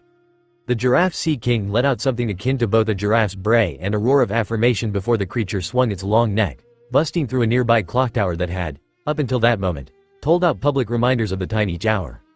The sandstone of the tower shattered under the force, chunks getting launched hither and yon while the rest of the stone let out a grating protest to gravity. The natural force won after only a moment, the great bell within the tower hitting the cobbled street with a muted thud. Hehehe. Watch as the kingdom you know crumbles. CH, from the ashes of the flawed and weak Ryugu kingdom will rise the new Fishman Island. CH, the one that will have us all step into the sun with the humans underneath us. CH, we will. Ikaros cut himself off, bending backwards almost reflexively as a bird of fire flew over him, searing a black outline into the broken wall behind the giant squid fishman. Who did that? CH, Ikaros cried, tears of fear in his eyes. Who just tried to turn me into dried squid? CH, I'll kill you, ch. No one answered the fishman officer's demand, more fiery birds blooming from a nearby rooftop. The mere image of the flames was enough to send Ikaros running and screaming, his back bent at that unnatural angle while his subordinates moved to cut the flames with their swords. How dare you use boss Ikaro's fear against him like that? A cuttlefish fishman yelled, pulling a dozen knives from the folds of his clothes as his skin turned red with anger. The semi-cephalopod ran to the base of the building where the firebirds has appeared, a layer of sticky mucus allowing him to climb the outside wall. I've got you now, the cuttlefish yelled, vaulting over the edge of the roof with his knives bared in hands and face tentacles, but only an empty rooftop answered him. Huh? Super, secret, silent, and stealthy Usopp hammer. A voice whisper yelled behind the fishman, a hammer coming down on the back of his head. The first blow was only enough to knock the inhuman pirate off balance, but that served to open him to more blows, each driving the knife wielder into the rooftop until he was little but a twitching mass of lumps and bruises. Kaku blurred into view beside his fellow long-nosed human, a series of hand signs doing absolutely nothing to tell Usopp what the ex-agent was trying to say. Not for the first time since the crew separated for their battles did Usopp question why they allowed Luffy to place the temporary mute with someone who could not understand his silent communication. Right, Usopp nodded, pretending to understand the zone. So I'll keep shooting from the roof while you go down there and keep them distracted. I do my best work at a distance. Kaku nodded, remembering the pirate's amazing accuracy even 2 years ago. Unfortunately, that was not the sort of response he expected to his question about what they could do about saving the hostages. Resorting to more of a charades approach, Kaku carefully moved to the edge and pointed to the crowd of civilians. They've got hostages? Usopp gasped, completely giving away their position more than his firebirds already had. Kaku sighed, pinching his square nose as all the pirates below them instantly locked on. He reached down, tossing the insensate cuttlefish off the building in the hopes that seeing one of their own in such a state would demoralize them. Holy shit, they killed Kenny, one of the pirates cried. Why yeah, and we'll kill the rest of you, Usopp yelled, fully aware that Kenny wasn't dead. Now let those people go, or else. Ikaros blinked. Wait, I know you. You're one of the Straw Hats, Oh great, Usopp moaned, having flashbacks to another fishman he fought with an annoying verbal tick. What's with you fishman pirates and ending your sentences with something stupid? First it was that Chew guy with his name and now you going, every time? Are you making fun of me, Ikaros demanded. Men, kill them, Kaku, get them, Usopp yelled, only to see his companion with stars in his eyes. The suited zone was staring at the sea giraffe, a mad, obsessive grin widening across his face. No, wait. And then he was gone, shaving and moonwalking into the air above the Sea King where he brought a transformed hoof down on the creature's skull, sending the monster into the rubble of the bell tower, stone and pirates flying in all directions. Sea Giraffe, Hammond cried, worried for his favorite mount, you bastard. Crap, Usopp hissed, knocking a pop green into Kabato. Well, I guess I just have to win on my own so I can brag to Ace and Mary. I'll be the coolest if I win. And that means he paused, a flame of determination sparking in his eyes. I will win, and I will be the favorite uncle.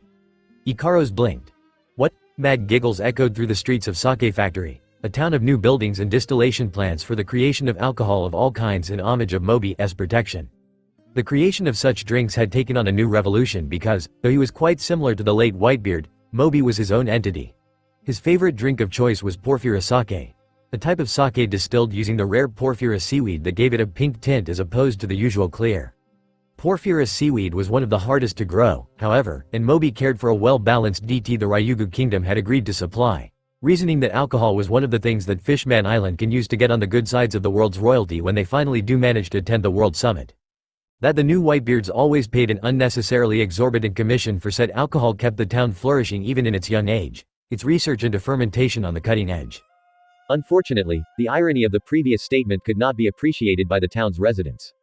Where Sake Factory had once been a lively scene with places offering tours and taste testings not unlike the wineries of the surface. The most famous winery of which was the Wallace family winery in the West Blue. It was now a place of pain, fear, and loss.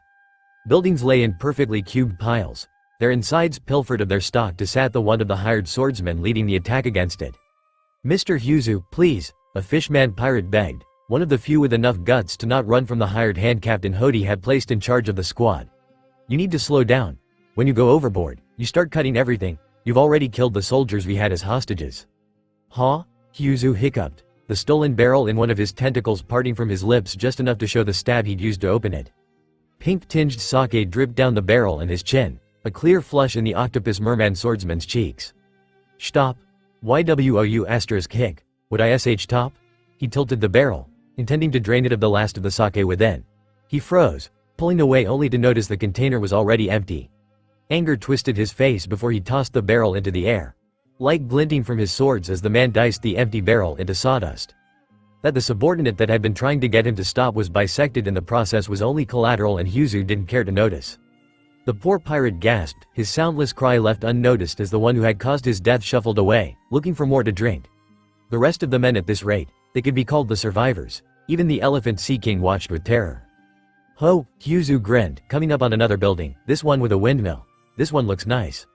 His sword flashed and, for a moment, it seemed like his action would have no consequence. In the next moment, however, the top half of the building shifted, slipping down along its new diagonal cut before the entire work became naught but fine cubes no bigger than a fist. The inside of the building was simple. A pool of liquid in the process of fermenting sat in the center of what had been the room. A fan of paddles in the liquid connected to a beam that had, presumably, been turned by the windmill to stir the liquid regularly. The edge of one's room was lined with barrels, a sight Yuzu seemed to enjoy. My, a female voice commented, the octopus merman turning to glare at this new interruption to his drinking. For her part, Robin was not noticeably watching the fishman, instead studying the bisected corpse with Zoro at her side. This is quite scary. I suppose one could suggest our adversary is to be a cut above the rest. I really shouldn't be surprised, Zoro sighed, equally apathetic to the dead pirate. I think this is the first time your morbid sense of humor actually fit a situation. It is not often that such a situation presents itself, Zoro, Robin replied. Therefore, I must endeavor to utilize each to my full ability. Would you just speak regular common, woman? Zoro demanded. I shouldn't have to think about your words to figure out what you're saying. Oh wait, Zoro? That wasn't even common? Robin did not answer, only letting out a light laugh at the Verde's aggravation. The exchange itself did not interest Yuzu, nor did the fact that the two speakers were human. The one and only thing that the new fishman officer zeroed in on were the three swords hanging at the man's side. He felt the familiar itch well inside him, that instinctive, driving need to cut and cut and cut and cut in. Clang. There was no satisfying cut. No silent scream of death or gasp of pain. Yuzu hung for a moment, almost suspended in the air, his weight going into all 8 of his swords only for them to be blocked by a mere 2. Zoro's eyes narrowed as he glared at the officer that attacked them, himself interposed between the assailant and Robin with Kitetsu 3 and Shisui in his hands. I think we found our guy, Zoro grunted. He's not a real swordsman, though. No true swordsman would try to stab someone from behind. Not a real swordsman? Yuzu blinked as if the words didn't make sense through the haze of his drunkenness. You're not a swordsman? That's not what I said at all, dumbass, Zoro yelled, pushing Yuzu away with a burst of strength. The merman slid backward, his tentacles helping him keep his balance even as his torso tilted with inhuman flexibility.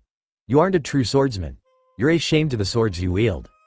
The drunken blush on Yuzu's face drained instantly, his eyes narrowing in rage. The merman's whole demeanor changed, becoming more angry, aggressive, and alert. How dare you, the new fishman's hired hand growled. I am a professional assassin and Fishman Island's best swordsman, wielder of the 8 sword style. Before this, I was just after you for the money because it's what my employer told me to do. But now, at least now I can take pleasure in killing you. You can try, Zoro replied, not that you'll win. My swords carry the weight of my ambition, which makes them stronger than your money-grubbing clubs. Oh dear, Robin commented, unaffected by the stare-down between the swordsmen. He has twice as many swords as you do, Zoro. The hell is wrong with your math? The human male blinked, glancing back at his companion for only a moment. I was not only referring to your steel. Both Zoro and Yuzu blanched at the insinuation the woman was making. Yuzu took that as an insult despite the fact that octopi and thus octopus mermen as well did not have the equipment she was referring to in the traditional sense. Now is not the time for that, Zoro shouted. You bitch, Yuzu yelled, Zoro instantly turning his attention back to the fishman. What did you just call my crewmate? He questioned, his voice low. I'll turn you into bad sushi. Mermaid Cove was a beautiful cove where much of the mermaid population spent their free time, as the appropriate name would suggest. The cove itself was not large, but its connection to the ocean lake that surrounded Fishman Island gave the aquatic women all the space they needed to swim.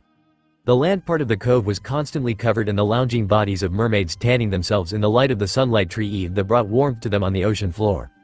Though the mood was tense after the island-wide announcement Hody Jones had made some time ago, no new announcements had come, easing the worries of the mermaids who had come to the cove to relax. As they were, the mermaids were wholly unaware of the eyes watching them from behind one of the standing pieces of large coral. Caribou licked his lips out of habit, his mind seeing berry signs over the heads of every mermaid he saw. Their beauty meant little to him over a greater payout because, as every individual affiliated with the slave trade of Sabaody knew, female slaves sold for more when they were more beautiful. What's more, he had no ulterior plans for the mermaids he was planning on kidnapping, for unsampled merchandise was worth 2 or 3 times the price. The celestial dragons were sick, but they paid oh so well. That one would be worth 20 at least, Caribou muttered to himself, his eyes attached to tentacles of mud so the rest of his body remained hidden. Oh, and that one's worth at least 30. I'm gonna be rolling in cash. What are you looking at, bro? Caribou asked, staring at his older brother. I'm looking at sea, the logia answered, going back to staring at the mermaids. He froze. Caribou, why are you here? I told you to take the sea bear and go get the rest of the crew. I sent Balerion to go get them. The pale pirate answered, indicating the missing iguana that usually acted like a wig. Caribou thought it said something about his brother that he was such a moron but that he'd named his pet Balerion. It also said something that he had, once again, sent his slow animal on a quest that was time-sensitive. Caribou's eyes snapped back to his face so he could glare at the idiot he called his vice-captain and half-brother. I told you to go get them, you buffoon. Balerion's legs are too small to get to where we hid the ship. Oh, Caribou blinked. That makes sense, bro, I'll go get them. The larger man turned, jogging away with a slower but steady pace. Despite his brother's lack of reason or brains in general, Caribou was not concerned that Caribou would get lost. The man whom the Marines had named the Blood Splatter had a superb sense of direction that bordered on the observation hockey stuff they'd heard about. He would find the sea bear, his lizard, and the crew and be back in no more than 10 minutes. It was the only useful skill he had outside his brute strength in battle. Now, Caribou grinned, his body starting to collapse into a puddle of muck. It's time to get started. And so, Caribou began his dirty deed, locating mermaids who were beautiful, alone, and distracted. By the third, he had worked out a very effective system, first covering their mouths so they couldn't scream before restraining their arms when they tried to resist. From there, it was just a quick process of absorbing them into the swampy hammerspace within his logia form. It was on the 8th mermaid abduction that the situation changed, a trio of newcomers entering the cove. Caribou's eyes widened as he watched Mary, Chopper, and Sanji step into the area. Viva Fishman Island, Sanji cried, hearts in his eyes at all the mermaid beauties in the area. His enthusiasm did not seem unwelcome, a number of mermaids now looking over the chef with interest. Hello, all you gorgeous mermaids. No, Chopper yelled, shifting into his heavy point to obstruct the blonde's vision. You need to calm down, Sanji. You're still recovering from your concussion, blood loss, and mental shock all at once. If you strain yourself too much, you could go into physical shock, which is way worse. Mary Chan, a group of mermaids called, swimming over to the Klabouterman in question who knelt by the water. Mina the mermaid, the one that had led Mary and Robin to the local poneglyph, was at the lead of the troop. It's good to see you safe and sound. We were worried about you when that Hody called you all out and you and Robin Chan left. Is she okay? What about King Neptune, Princess Shirahoshi? They're all safe, Mary answered. The new fishman pirates took the king and princess hostage like they claimed, but we quite literally crashed their party and chased them away. Unfortunately, we have reason to believe at least one of them or an ally of theirs is here somewhere. We're here to beat them off and keep you all safe. Mary paused, punching one palm as a battle-happy grin stretched over her face. Well, mainly to kick their ass. They picked a fight with us. Ha! A particular group of mermaids swooned, apparently romanticizing the pirates' coming battle in their minds. I have found my all blue, Sanji swore, his legs turning to noodles and his eyes turning to hearts as they do. Fear not, Black Leg, Sanji of the Straw Hat Pirates is here to defend you all, under my watch. Not one hair on any of your heads will be harmed. Another group of mermaids swooned, and Mary started to wonder if some of the more questionable rumors about mermaids actually had some basis in fact. She had thought Mina's flirtatious behavior had been a one-off, but her fellow mermaids, though not as direct, were showing themselves to be very open about their interests. She knew Sanji would welcome such interest, but such a thing with his injuries could prove bad. That's the ghost ship, Caribou muttered to himself, eyeing the female pirate from his hiding spot. The first recorded wood fairy would certainly fetch a high price, and it's not like I didn't plan on taking all of the straw hats anyway. I suppose this is a great start. Alright, come on out, Mary called, her voice echoing through Mermaid Cove. We know you're here, don't make me come looking for you. She doesn't know where I am, Caribou thought. I have quite a bit to do and need to be ready to leave fast if Hody actually manages to beat the straw hats, but I think I have some time for a game of cat and mouse with a cute little sheep, Kukuku. Waterwheel Town was known for one thing, its numerous water wheels that provided hydroelectric power to the rest of the island. The island's needs were small in that vein compared to many other cultures via their use of corals that acted similar to the dials of Skypia, but such things were not easy to come by. It was through the energy and factories of Waterwheel Town that such needed corals could be grown en masse. The electricity stimulated the growth of the corals and provided the energy for the compounds that made the corals do what they do. It was an engineering marvel of the generations of fishmen past. This history meant nothing to Dosun, however, the hammerhead fishman and his hammer smashing buildings, factories, and water wheels without discrimination or hesitation. Had he been a mite smarter, he might have known such destruction would be counterproductive to the new fishmen pirates ruling the island should they succeed, but again, he did not care. Is that fun? Not for the first time. Dosun tried to ignore the question from the littlest hostage. This one kept in the arms of an octopus fishman so he could not wiggle free. Even so, they were unable to gag him, the boy having been able to bite through anything they tried to shut him up with. Seriously, what had those humans been feeding the kid? That he'd nearly taken a chunk out of the octopus fishman's tentacle when they tried that just made the kid seem feral. It looks like it could be fun, the boy continued, unsure yet uncaring if the pirates around him were actually listening. He was a curious child and he found that he learned the most by just talking to people. Still, Mommy always saw yet the only reasons you should hit a building is if you miss the guy in front of it or if you're going for the guy inside it. So either your aim sucks or you're looking for people. He paused to breathe, giving the fishmen a brief reprieve from the verbal onslaught. Nay, hammer guy, are you a bad guy? Of course not, Dosun, the hammerhead finally answered, rounding to glare at the child. Ace, for his part, didn't even flinch. Humans have terrorized Fishman Island since before I was born, Dosun. All humans are nothing but snakes waiting to bite you as soon as you turn your back with trust. That's why we're going to destroy the human-loving government we have now and put Captain Hody in charge, Dosun. Oh, I get it, Ace nodded, not quite understanding all the bigger words in the explanation while also adding his name to the end like Dosun did, as if that would help him understand what the fishman was talking about. We think you're bad, but you think Daddy and Mommy and the others are the bad ones, Ace. So we're both bad, but we're both good, too, Ace. No, Dosun countered, his hammer smashing some rubble for emphasis. Humans are the bad ones, Dosun. Now shut up and don't mock the way I talk, Dosun. Mommy and Daddy are super good, Ace. They'd never be the bad ones, Ace. You little bastard, Dosun. The hammerhead yelled, rounding on the child with his hammer raised. The octopus fishman holding the abducted boy let out a scream as he dove out of the way, taking his living cargo with him away from the area that the officer pulverized.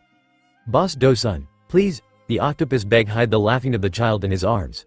You could have killed me too. Geehehehe. Ace continued to laugh, the sound similar to the animal of his family namesake. The pirates could not tell what it was he thought was funny. Aggravating the boss, avoiding death by a hair's breadth, or some other childlike wonder that the adults had long since forgotten. In true childhood whimsy, Ace offered no explanation, believing that the fishmen around him already understood his own mirth, though not in so many words. Geehehehe. The crowd of citizens the pirates had subjugated didn't seem to know how to take the byplay between officer and toddler, unsure if they could remain truly scared when the one in charge of destroying their livelihoods was simultaneously being insulted and undermined by a tiny human. Get going, another pirate growled, reminding said citizens that they had been corralled into a line to be forced to step on a photo of their late queen. No one had yet refused, either too afraid of Dosun's hammer and what it could do to a living body or unwilling to cause the baby that clearly did not belong to the new fishman pirates to see said effect. Traumatizing a child and giving up their lives just because they did not want to step on a photo of a beloved idol long past was foolish. They were sure Otahime's spirit would forgive them. Hammer guy, Ace called just before Dosun could smash another water wheel. Hammer guy. What do you want, Dosun? The hammerhead demanded, his voice like gravel and layered with malice. I'm hungry, hammer guy. Why do you think I care, brat, Dosun? But that's how it works, Ace blinked, his eyes widening as if to emphasize his cuteness. I tell the old guys I'm hungry and they give me food. You're an old guy, so give me food. I'm not old, Dosun. Dosun roared, his hand reflexively bringing his hammer down on one of the water wheel's support beams. It snapped and splintered under the force, the water wheel listing to the side as its wooden parts groaned in protest. Mommy says to not break things, Ace suggested, the pitch of his voice implying that such should have been obvious. See, I broke dis train once and got real sad when it didn't work no more, and Mommy saw it was cause I was too strong and rough on it. And when the old wizard guys Mommy worked with broke something, they got real sad cause it's harder to make things than to break them. Cause when making things you gotta be real careful where everything goes. But when breaking things, you don't care where the pieces go, right? So stop breaking things cause the guys that do care and gotta put them together again are gonna have a lot of trouble. You tell them, Ace, a woman's voice cheered, turning attention to the sky where a woman with long orange hair and a young man with pink hair rode a large, yellow duck. Mommy. Ace grinned, trying to wave only to remember that his arms were being held down. Hi, Mommy. Hi, Uncle Coby. Hi, Billy. The young man and bird waved, the human more than the flying duck for obvious reasons. Sea leopard, Dosun roared, getting the attention of the cat-like fish monster that had been lounging nearby. It perked up at his voice, smart enough to know that not doing so would have painful consequences. Eat them. Graw! The sea leopard yelled, lunging for the airborne trio. Nami pat the side of Billy's head before she and Coby hopped off, the two seeming to slide down an invisible surface to the ground. Now lightened of his riders, Billy rose higher into the air, leading the catfish on an aerial game of cat and bird with a secret, electrical ending. A glance confirming that her mount could handle the overgrown Sea King and another seeing Coby ready to take on the cannon fodder. Nami turned back to Dosun and the subordinate holding her child captive. Her klima-tacked spun in her hand, a cloud billowing from its end to form a dense fog that rolled over the streets with her and Coby at the origin. Now then, Nami stated, her tone providing no room for argument, you better give me back my son, or I'm going to have to show you what happens when you make mommy mad. The Marine Shopping District. Did you think I was alone? Jin grinned, letting out a long, loud whistle. Nothing moved for a few seconds, the pirate's new spokesfish putting on a cocky smirk. Was that supposed to scare us, human? You?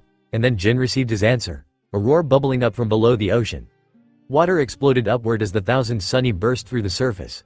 She hung there for a split second before tilting forward, splashing down with a spray of white foam. Ropes shot out before the pirates could comprehend what happened, said ropes wrapping around the floating Sea King. One large lion battled another, but only one had the advantage of surprise. Ladies and gentlemen, boys and girls, fish folk of all ages, Frankie's voice called from the deck of the ship. Allow me to introduce you to the greatest ship to ever sail in the Grand Line. A masterpiece of every shipwright of Water 7, and the ship of the future Pirate King, the SSSSS Super RRRRR Thousand Sunny. Take this. As if to punctuate her entrance, Sunny let out a yell and slammed the Sea King into the ground, the concrete cracking and cratering under the force of the beast. Citizens goggled as the great creature struggled, gasping for breath. Only one lion, me. That a girl, Sunny, Frankie cheered, the ship using the now probably concussed sea creature like a makeshift flail. Get in the water, a pirate yelled, overwhelm that ship. Y'all really think I'll let y'all get that far? Jin questioned, a bolt of lightning charring the pavement at the pirate's feet. We ain't got time or patience to deal with all y'all, so let's get this over with. Like spectators at a wrestling match or sports game, the citizens in the Marine Shopping District rallied behind the pirates who fought against those who had tried to oppress and coerce them. Children cheered on the living ship, the cool robot, and the lightning guy in equal measure, the young not quite old enough to fully understand the stakes of the battle they were witness to. Those who were older did more, beating new fishman pirates from behind whenever they were given a free chance before dragging them into the crowd where they could be thrashed from all sides. He's just one human, a pirate shouted, rallying four of his fellows into a charge against Jin. The native of Vergio stepped back into a low stance, stretching his weighted tonfa to each side where they crackled with electricity. Thunder shock, Jin announced as they drew closer, smashing the ends of his tonfa together. A wave of electric particles raced forward with the boom of a thunderclap, pressurized air from the shockwave blasting the goons back to whence they'd come, convulsing all the while.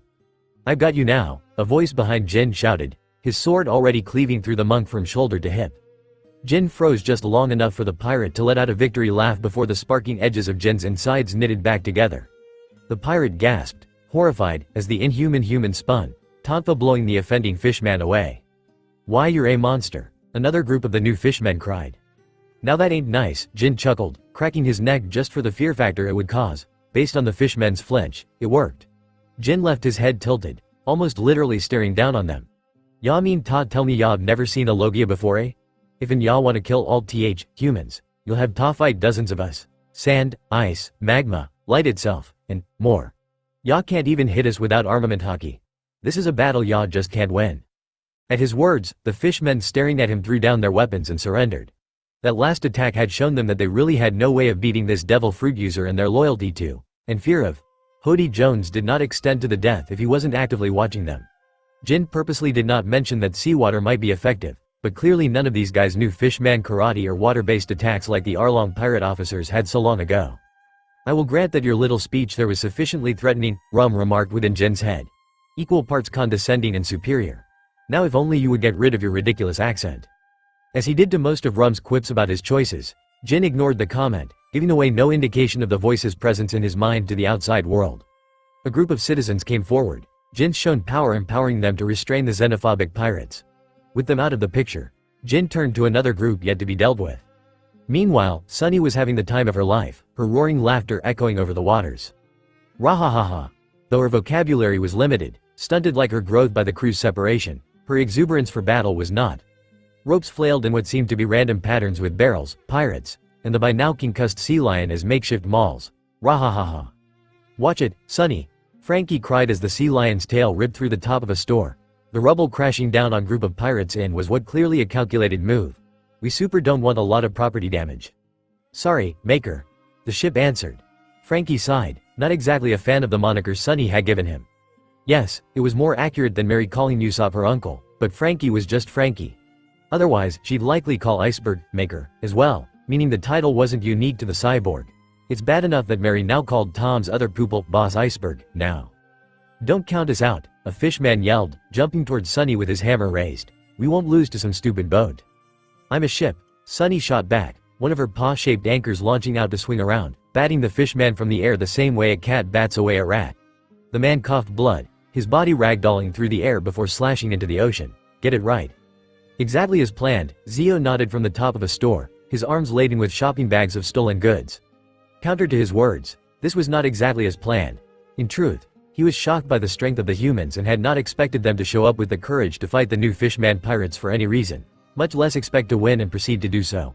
Now, I'll slip away while they're distracted.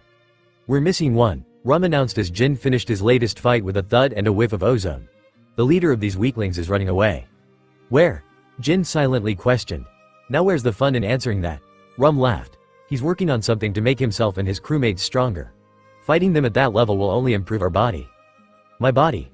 Our body. Oi, Jin, so you ain't gonna tell me? Jin mentally sighed. Rum made a mental show of pretending to consider the inquiry. No. Piss off, bastard. Jin? The logia jumped, spinning around with his tonfa. They stopped a scant centimeter from Frankie's raised arm, the cyborg having moved to defend against his jumpy attack. Sorry, Frankie, Jin muttered, ignoring the silent laughter of his unwanted, metaphysical alter ego. Ya spooked me. You okay, bro? Frankie asked. Something bothering you? Yeah, Jin nodded, figuring there was no point in lying about it. Rum's just being an asshole. Don't worry about, I am. Our big problem is that apparently leader these guys ran off and is working on some new strengthening thing. A strengthening thing? The cyborg blinked. Really? Rum won't say any more. Stupid hockey grub and freeloader, Jin shrugged. I despise you, too, my dear barbaric oaf. Right, Frankie sighed. Anyway, I guess Rum didn't give you a direction or anything? Nope. I figure our best bet is to go find Don Luffy. Hody'll find him, and, where Hody is, we'll find the guy who ran. You said Luffy went to the Goncourt Plaza, Frankie recalled, rubbing his chin with a tiny hand that came out of his giant hand. I haven't been yet, but you said it was landlocked. How do we get Sunny the Raid's turn to see their living ship playing with the sea lion like a child plays with a doll? The poor creature moaning in pain the whole while. Jin blinked, a nearly forgotten memory of another Sea King bubbling to the surface from the time when he had just joined Luffy and the others. Unlike that cow Sea King, this Sea King had the tools needed to fly. I think I've got something, the Fishman Cultural Building. I've got you now, human, the cookie cutter yelled, coming into biting distance. Grace spun with all the elegance of her namesake, the whip condensing into an orb of softly glowing purple in her palm. Neon argon. Daruma gasped as the swirling orb of gas dug into his back. He kicked out, his foot catching Grace in the arm, throwing her off just long enough for the cookie cutter to reach the ground. He didn't land, falling jaws first into the concrete. He disappeared into a new hole, gone into the ground. Meanwhile, on the other side of the small plaza, Amy glared at the gorilla fish that had her in its clutches. While she would have preferred for Grace to do something about it, the officer in charge of this group had other plans. That meant that Amy would need to make other plans of her own. It was just unfortunate that said plans could have some collateral damage. Hey, Amy yelled, directing her voice to any citizens that could hear her. Everyone, get away from here. This is gonna be messy. She turned back to the monster that was slowly dragging her toward puckered lips. She smirked, instantly increasing her mass to 20,000 kilos, twice what had been her limit before the crew separated. The sudden weight caught the gorilla fish by surprise, Amy dragging the creature down. It had been perched on the top of the cultural building, so the force caused it to pivot around the approximate area of its shoulder, crashing the Sea King into the ground upside down. Its fin opened, Amy rolling out and onto her feet. That sucked, the kilo woman grunted, wiping fish mucus off her dress as best she could. Movement caught the corner of her eye, the blonde turning to where the rest of Daruma's men stood with their swords at the ready. Oh, good. I was hoping for some more victims. That pervy fish monkey just wasn't enough. Kyahahaha. The war cries of Amy's new opponents and the following screams and feminine laughter were cathartic to Grace's worries. Not that she was particularly concerned for her adoptive sister's safety against those thugs. But she had long since accepted that emotions hardly cared for logic. Shaking her head to clear it of such thoughts, Grace focused back on trying to find her own opponent, the cookie-cutter shark-fish man still playing the very convincing role of an actual land shark. Her eyes would be of no help while her foe was still underground, so she would need to use her other senses. The mood painter closed her eyes, slowing her breathing as the world faded, simplifying into the basest of concepts for her to follow. Malevolence, hate, and pain wafted into the air from the hole Daruma had dived into when he retreated from her neon argon, but he was long gone from that point. Those same feelings oozed from the earth, shifting and turning, more potent in areas where Daruma's digging had been closer to the surface. She waited, focusing for the moment when the concepts would strengthen as they got closer to her feet. There, Grace jumped, Daruma popping out of the ground right where she had stood only a moment before. His jaws snapped shut on the air that had taken the place of her calves. The attack would have severed her leg if she had not moved. Argon whip. Purple-tinted gas lashed forward, cracking the same ground where Daruma had been. Too slow, girly, Daruma taunted, jumping from spot to spot as the artist continued her mid-range assault. You're pretty flexible, though. Your muscles and bones are gonna be tasty. Ew, Grace muttered, her face contorting in disgust. Daruma took that as a moment of weakness, instantly shifting direction and charging the human full force. Within range in half a second, the shark lunged for her throat. Grace smirked, her argon whip crystallizing into a weapon the size of a knife sticking up from her knuckles. Daruma clamped his teeth down on the weapon to avoid having his tongue be split in two, said weapon holding its form just long enough to halt his momentum before shattering into purple fractals that turned to mist. He hopped backward, dodging the thrust Grace put forward with her offhand. The crystallized weapon in Grace's hand appeared to be held and secured in the same manner as brass knuckles, but what was where the similarities stopped? It sported a knife-like blade that sprouted in line from the knuckles and two poles that ran parallel down the length of the arm nearly to the elbow. As Daruma watched, the matching blade he had broken with his teeth reformed from the air itself as the argon Grace favored solidified once more, giving her a matched pair. The hell are those, Kya? Daruma demanded, having never seen a weapon of that sort. These are called Qatar, Grace answered easily, relishing the fear she could sense, and almost smell, coming off of the diminutive fishman. The sensation of others' fear had become euphoric over the last couple years and Grace nearly wondered if all the years without her devil fruit were merely a lackluster dream. Causing emotions and seeing the effects were one thing but sensing them was a whole new level of satisfaction. I discovered the design while taking in a news in Raphael from a prince in the East Blue. He used them to hunt tigers and crocodiles to prove his bravery and I took a liking to them for when I need to get close. They're definitely as ugly as you humans are, Kyakia. Like you're one to talk, the young woman shot back. Come on. I want to go see Coby again, so let's keep this short. Keep this short? Daruma echoed. You bitch? Was that a comment about my height? His anger flaring anew, the cookie-cutter shark-fish man dove into the earth and began burrowing toward the artist. Grace closed her eyes again, her shoes sliding over the earth as she began an intricate dance, shifting her weight from leg to leg as Daruma snapped at her ankles. His rage was palpable to her concept vision, as Mr. Six had called it during her time in Da Vinci. In return, however, Daruma was just too small and quick for Grace to land a decisive hit with her guitar, the blades scraping over his scales or shattering under the force of his teeth. Kyakia. Daruma laughed. I've got you on the back foot now, human. Is that what you think this is? Grace asked, her hand shooting out to spear Daruma's hat with her right guitar. The fishman yipped, abandoning the hat as he put distance between himself and the other pirate. A crash sounded to Grace's left, whatever force made it causing the ground to shake. Cracks and fissures formed as the shaking causing the tunnels Daruma had made to collapse in on themselves. Grace jumped as one crack made its way under her. She kicked, gunpowder exploding under her foot with enough force to send her into an aerial backflip onto more solid ground. She tuned, finding Amy floating over the body-strewn rubble with citizens staring at her, the blonde laughing. Big sis, Grace muttered, shaking her head. You look like a villain. Couldn't you have taken them down without breaking the ground? I didn't know it was so weak, Amy responded. Besides, there were tunnels based on the pattern of the collapse. I got to do a lot of studying about architecture while building candy houses, and unexpected tunnels are murder on support. Candy houses? Grace blinked as her sister landed next to her, gently coming to rest like a bird on a jutting piece of concrete. That's just as weird as apes falling in love with you. What? Daruma gasped. You beat them all so fast? Kyahaha. The weightless woman laughed, keeping her voice soft and mocking. Of course. Those men of yours were nothing compared to the humans of the New World. They might survive the first part OS about it. You'll regret this, Daruma swore. Captain Hody and Zio might have the energy steroids with them at the moment, but when we meet again, your power will be nothing compared to us.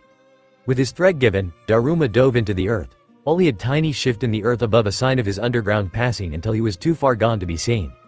Well, Grace muttered with a tut, he got away for now, but we'll see him again within the hour. Thank you, the eel mermaid from before stuttered, crawling forward since her bubble had broken. You saved us. Humans like you are the reason Queen Otahime believed in peace. I wouldn't say as specifically, Amy responded, but I get what you mean. Still, Hody called us out. We're just calling his bluff. You're lucky this means we're going to get rid of him for you. Kyahahaha. Fishverly Hills, Ikaros blinked. Wait, I know you. You're one of the Straw Hats, Oh great, Usopp moaned, having flashbacks to another fishman he fought with an annoying verbal tick. What's with you fishman pirates and ending your sentences with something stupid? First it was that Chew guy with his name and now you going, every time? Are you making fun of me, Ikaros demanded. Men, kill them, Kaku, get them, Usopp yelled, only to see his companion with stars in his eyes. The suited Zone was staring at the sea giraffe, a mad, obsessive grin widening across his face. No, wait. And then he was gone, shaving and moonwalking into the air above the Sea King where he brought a transformed hoof down on the creature's skull, sending the monster into the rubble of the bell tower, stone and pirates flying in all directions. Sea Giraffe, Hammond cried, worried for his favorite mount, you bastard. Crap, Usopp hissed, knocking a pop green into Kabato. Well, I guess I just have to win on my own so I can brag to Ace and Mary. I'll be the coolest if I win. And that means he paused, a flame of determination sparking in his eyes. I will be the favorite uncle.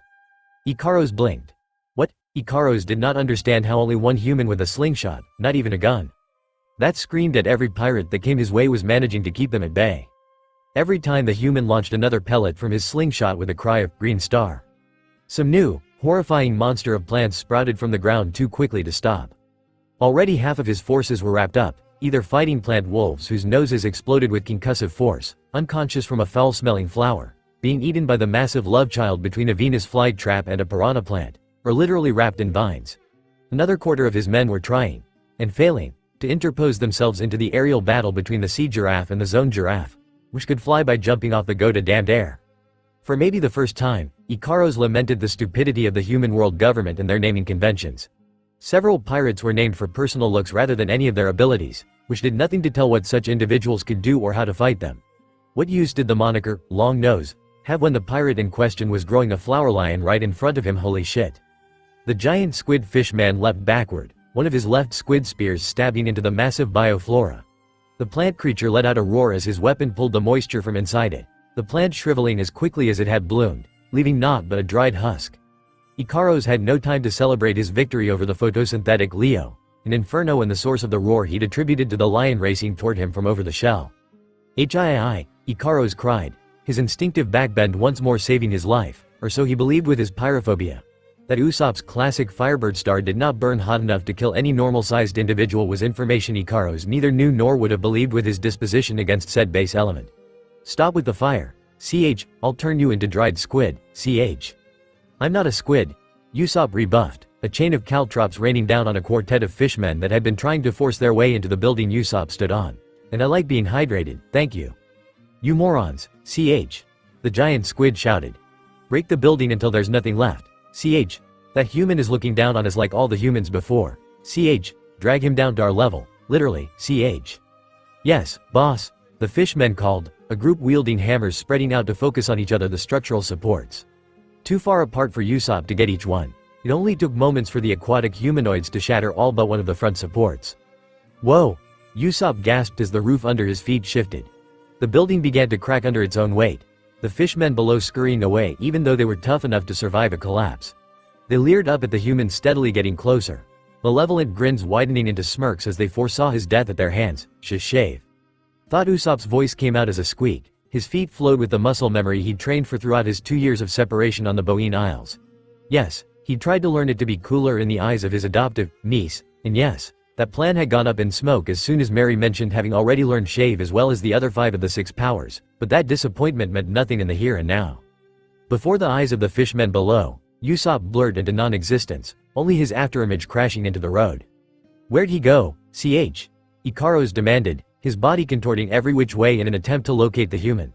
Find him now, Find that damned human fire user, The familiar, warm tingle of nearby fire tickled at the back of Ikaros' neck, inciting that backbend he could not fight. Unfortunately for him, this time Usopp anticipated the move and compensated accordingly. His Firebird star impacted Ikaro's face directly, the giant squid fish man screaming for Goda as he felt the flames burn his flesh and catch fire to his beard. The latter was especially troubling for the 8-armed being. Ikaros screamed, his person fleeing as quickly as his legs would carry him. In a matter of seconds, the new fishman pirate's officer was little more than a speck in the distance, lost in a cloud of dust headed for another part of the island. Usopp and the man's subordinates simply stared in surprise as the sudden retreat, the cries still echoing through the air. Usopp blinked, having not expected a reaction quite so extreme as running away in terror. I didn't do that. The hell you didn't, the fishmen around shouted, every single one turning on the sniper. This was all the distraction said sniper's companion needed, the giant body of the sea giraffe swinging through their ranks. By the sea giraffe's head stood Kaku in his mad beast form, his arms and swords held at such an angle around the sea king's neck to use him as a fleshy hammer. Of the fishmen that were there, only 3 remained conscious, that trio quickly and quietly backing away to regroup. That was amazing, Kaku. Usopp laughed, the adrenaline from the fight still pulsing through his veins. With skills like that, you just might be worthy of joining the Usopp pirates. Kaku blinked in confusion, unable to respond what with his stolen voice still missing. Instead he shook his head and began petting the sea giraffe, the sad creature with swirls in place of its eyes at the moment. Usopp noticed this and could not help but comment. Man, you have a serious problem, the East Blue native sighed. You know Nami won't let you keep him. Unable to vocalize a response, the professional assassin petting a dazed giraffe-like sea monster blew a raspberry at the long-nosed sniper. That such a statement was odd enough on its own without mention of the destroyed surroundings or the excessive depth at which it took place became another not CRD the Straw Hats' adventure on the Grand Line has been.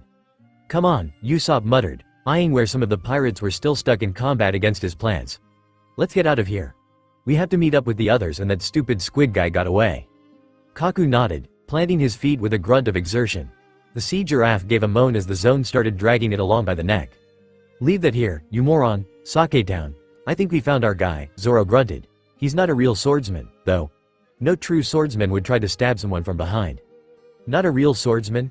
Hyuzu blinked as if the words didn't make sense through the haze of his drunkenness. You're not a swordsman? That's not what I said at all, dumbass, Zoro yelled, pushing Hyuzu away with a burst of strength. The merman slid backward, his tentacles helping him keep his balance even as his torso tilted with inhuman flexibility. You aren't a true swordsman. You're a shame to the swords you wield. The drunken blush on Hyuzu's face drained instantly, his eyes narrowing in rage.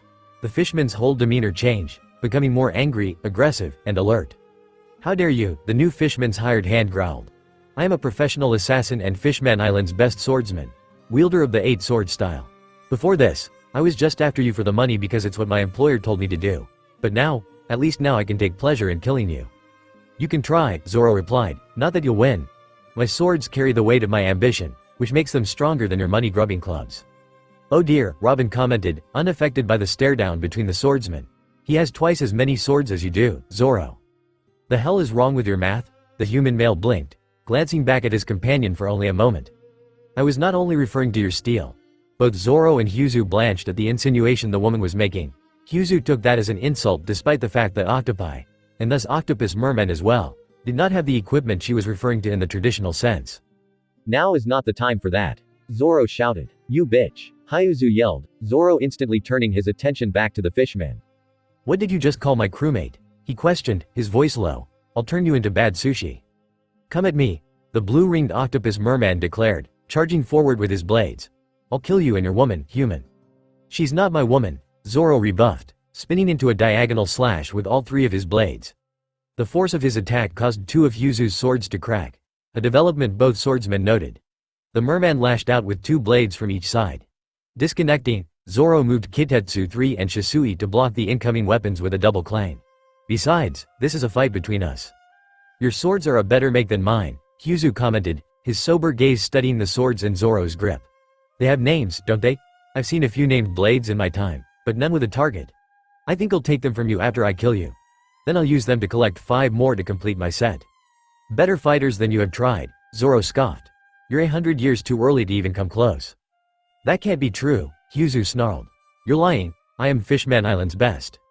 You're just the best of what's left, Zoro interrupted, launching a 36 caliber phoenix at the multi-appendage swordsman.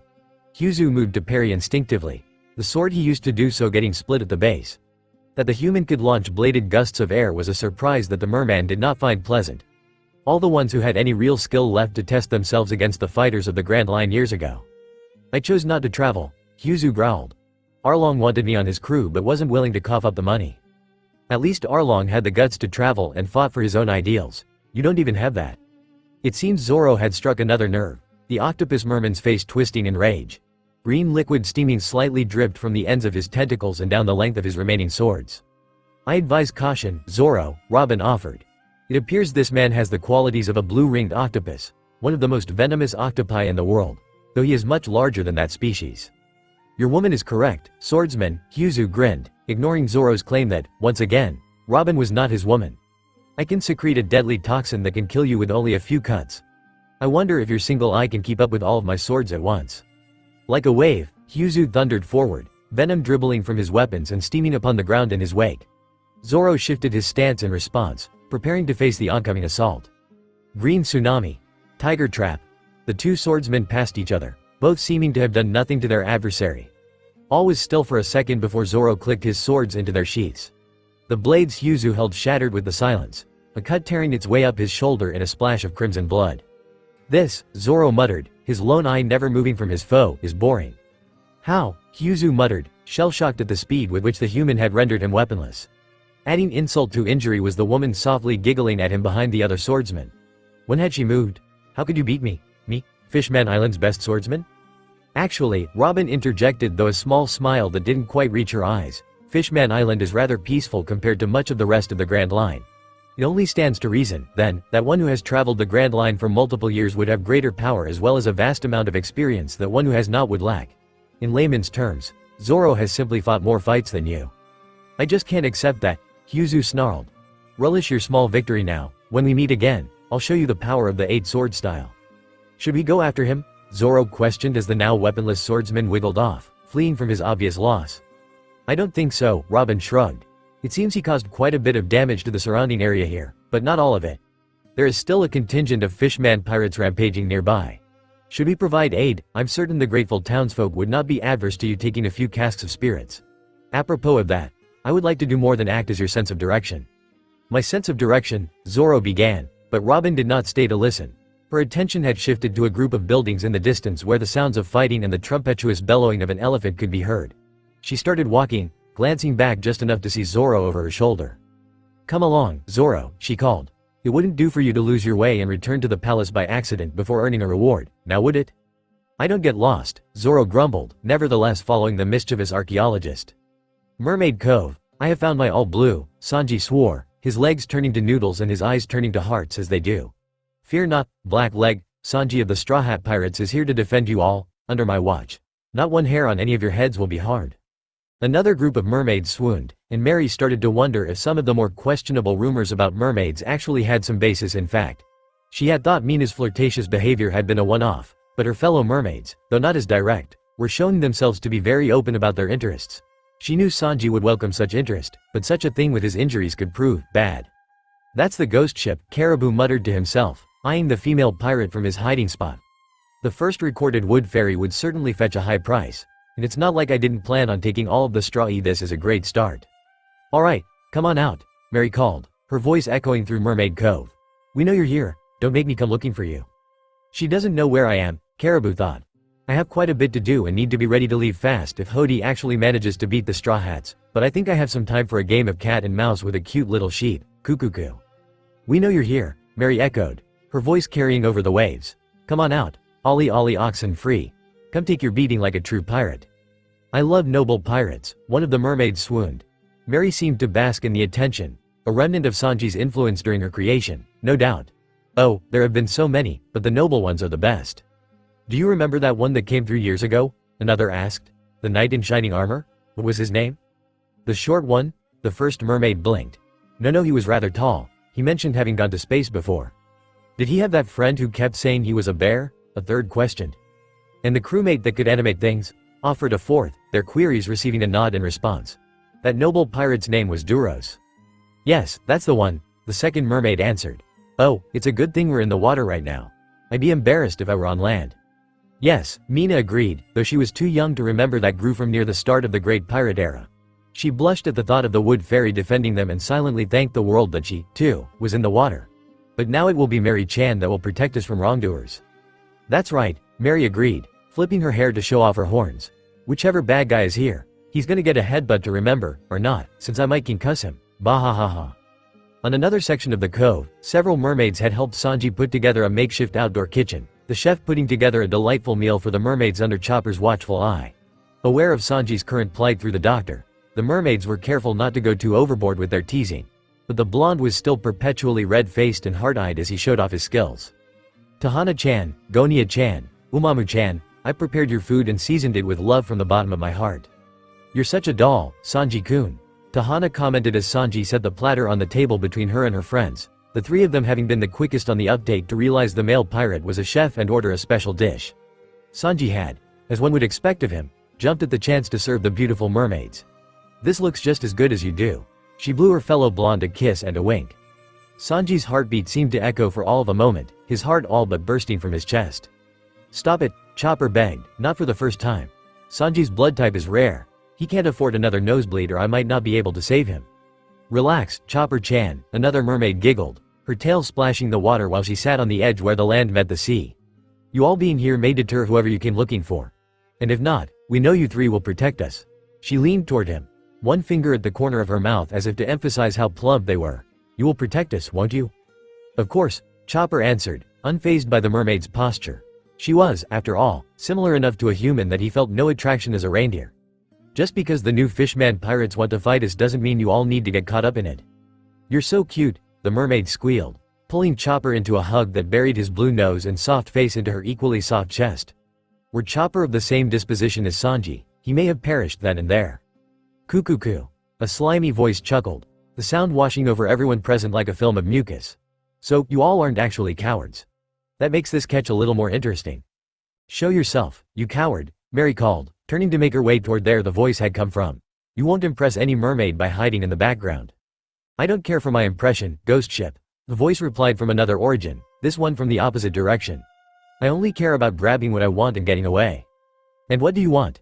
Mary questioned, turning to the new origin but with more skepticism. True to her thought, the next words of the voice came from another area deeper inland. All of you straw hats, dead or in chains, the voice giggled. My only question is who I'll give you all to. The dead go to the government, obviously, but would I get more money for you if I take the live ones to the auction house? Aw, and I've got a few mermaids too, so I'll make a stop there anyway. Cuckoo. You bastard, Sanji yelled. Once I get you under my feet, you'll wish you'd run away when we got here. Now, Black Leg, you're almost safe. After all, who would believe it's you with your wanted poster the way it is? Sanji felt his curly eyebrow twitch violently at the reminder of the horrible drawing that sat over his moniker around the world. Oh dear, did I strike a nerve there? Mary, Sanji bit out, the embers on the end of his cigarette threatening to catch fire. You said you know moonwalk now? Yeah? The Clabouterman answered. Why? Chopper, stay down here and protect the mermaids. Mary, you and I are going up. That's what I'm talking about, Mary grinned, jumping into and off the air as Kaku had taught her to. Moonwalk. Skywalk, Sanji called on the other side, taking to the air in a similar fashion. The two crossed paths as they went. Mary flipping over the chef just because she could. They can fly, Umamu gasped from her seat at the table, clapping in wonder. Amazing. They can fly, Caribou gasped, his eyes popping out of his skull at the sight. His intel said neither of these pirates had a devil fruit. He brought his emotions back into check quickly with a deep breath, his back to the plateau he was hiding behind. No, even if they can fly, I doubt any of them can touch me. And Caribou should be back soon. There's no way the three of them could possibly take us both on.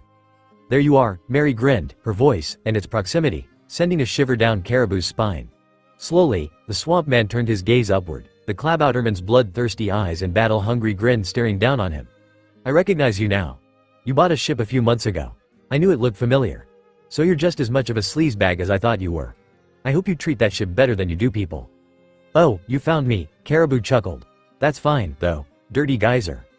Mary flashed backward with a quick shave as the rival pirate all but exploded into an eruption of mud and swamp muck. The brown goop coated a good section of the cove from the origin, dripping down the sides of the plateau like dark candle wax. Shit, he's a logia, Mary cursed, and a nasty one at that. Well, that's fine.